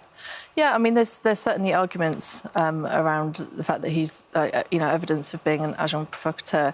But The public inquiry has recently said that in the interim report in the summer of last year, that if the public had known what was going on about these units, they would have been disbanded in the 1970s. Like these are tactics which shouldn't be used. They've been found in court as being transgressing 5 human rights. Kate's case in the IPT, and it's basically the secrecy around this unit that has kind of enabled it. It's an entire rogue unit, but then it's not really that, because it's that MI5 was tasking them for information. So it is, it's coming from the government. I've got a lot of very important questions that need to be asked about this, because you're so right. But the personal effect, Eleanor, and the personal effect on you, because your relationship developed, didn't it? Yeah, so he moved into our house. I lived with him and 3 other people, and then a second house as well. And then I stayed with him in his house afterwards. We were very, very close friends. You know, I knew him for 7 years, like one of my best friends for 7 years. And in 2008, our relationship developed. We were lovers for a while. But yeah, it's huge. Just can't imagine that moment, Josie, finding out. So he went out with your friend, and your friend was the one that actually caught him out in the end, didn't they? They found a passport in his glove box. What was it like when they confronted him? So my friend Lisa, who had a 6-year relationship with him, and they were kind of lifetime partners. You know, she thought she may be with him for the rest of her life. Like, he was completely integrated in her life. She found his passport. She dug around that, finding out that he was Mark Kennedy and he had children. This was the big thing, that he actually had children. And obviously, having had a relationship for 6 years, you'd think you should know that. But yeah. Well, he had 2 children. You were friends with him for 7 years. Your friend also had a relationship with him. Andy, thank you for bringing this to light on your podcast, because they do need to be brought to light. I know some officers that infiltrated these people actually end up having children with the people that were spying on. So thank you so much. We've got a right to reply from the Met now. Yeah, we have this from the Met Assistant Commissioner Barbara Gray. She said, "We know that enormous distress has been caused as a result of Mark Kennedy's actions, and we've previously apologised to women who were deceived by him into having sexual relationships. I make those apologies again. These relationships are wrong and abuse of police power and should never have happened. We're committed to learning from the wrongs of the past." It's the key bit here. Can't happen again. And there have been enormous changes made to the training, supervision and legal oversight of undercover officers, both in the Met and nationally. Mark Kennedy and the NPCC declined to comment on this one. And your podcast is doing a very important job here. Where can people hear it? Where can they listen in? Thank you, Andy. Yeah, you can Thank you, Eleanor. Wherever you get your podcasts, basically.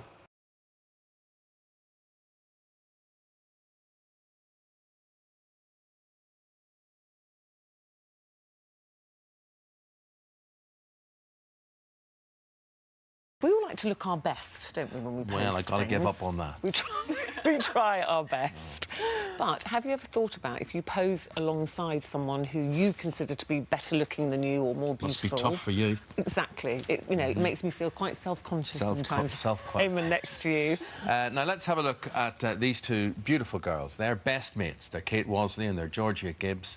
And their social media pictures sparked debate this week with followers' comments commenting on the fact, as you can see there, the girls are 2 different body styles, types, sizes. Yes, Georgia is a size 8, and she's been accused of photoshopping some of those pictures, Georgia, to make herself appear smaller next to her best mate, Kate, who is Kate, a size 16, are you, Kate? Yes. OK, so, well, let's ask you about that first. Did you Photoshop any of those pictures to make yourself look smaller than your best friend? What's the problem with doing that? No, look, I just think society has, a little bit of an issue with 2 girls being completely different sizes next to each other. It's not something we see very often in mainstream media, which I do find, quite disappointing. And I think the thing with anybody is we want to make that a norm. We don't want people to see a picture of us next to each other and assume, you Photoshop this, or you you look so different. But we just want people to accept that and see it as normal. So, Kate, you've now become campaigners. Are you passionate about this? Are you angry about this? What sort of things were said? What's the insinuation between the two? It's not just that you've photoshopped, but it's the fact that Georgia may have photoshopped to make you look worse so she would look better. Am I right here? Is this what... I think that's what people were insinuating, yeah. I am extremely passionate about it. We both are. Always have been. But yeah, I mean, they were just shocked that we were next to each other, and like Georgia just said, I mean, it needs to be a norm because you just got to look around on the street and. When you say shocked, though, when I'm I shocked looked that you're saying you're shocked. They're shocked. Yeah, I looked at the pictures when we were a different generation, of course. I looked at the picture in a completely different way, and I just saw two friends laughing and smiling. Exactly. And that's what we wanted to. But what is it that people were shocked about? The fact that you're bigger than your friend or you're skinnier than your friend? I mean, I think were they saying? I think it's because I had, a little bit of a platform anyway, and when we posted the picture, people were used to kind of, seeing me by myself and the body shape that I am, which is, majoritively genetics, but also, like a lot of different factors. And then when I posted a picture with Kate, it was like, oh, like this can't be real. This can't be real. We've got the picture in question that created most of the furore.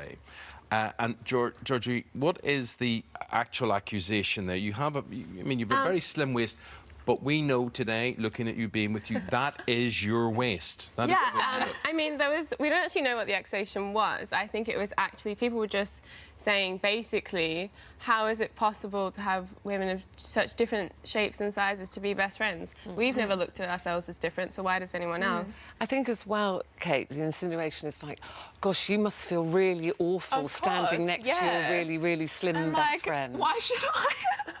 But I mean, yeah, that's what people are thinking, because I mean, everyone's kind of obsessed with looking the best on social media. But our whole thing is no longer magazines; it's now forever on your Instagram feed. Our whole thing's just, being real and being who you are. And so that's prompted you to put together this crusade called Anybody. Anybody. What is your intention with that? I mean, our intention with Anybody is to encourage all women to quit the comparisons.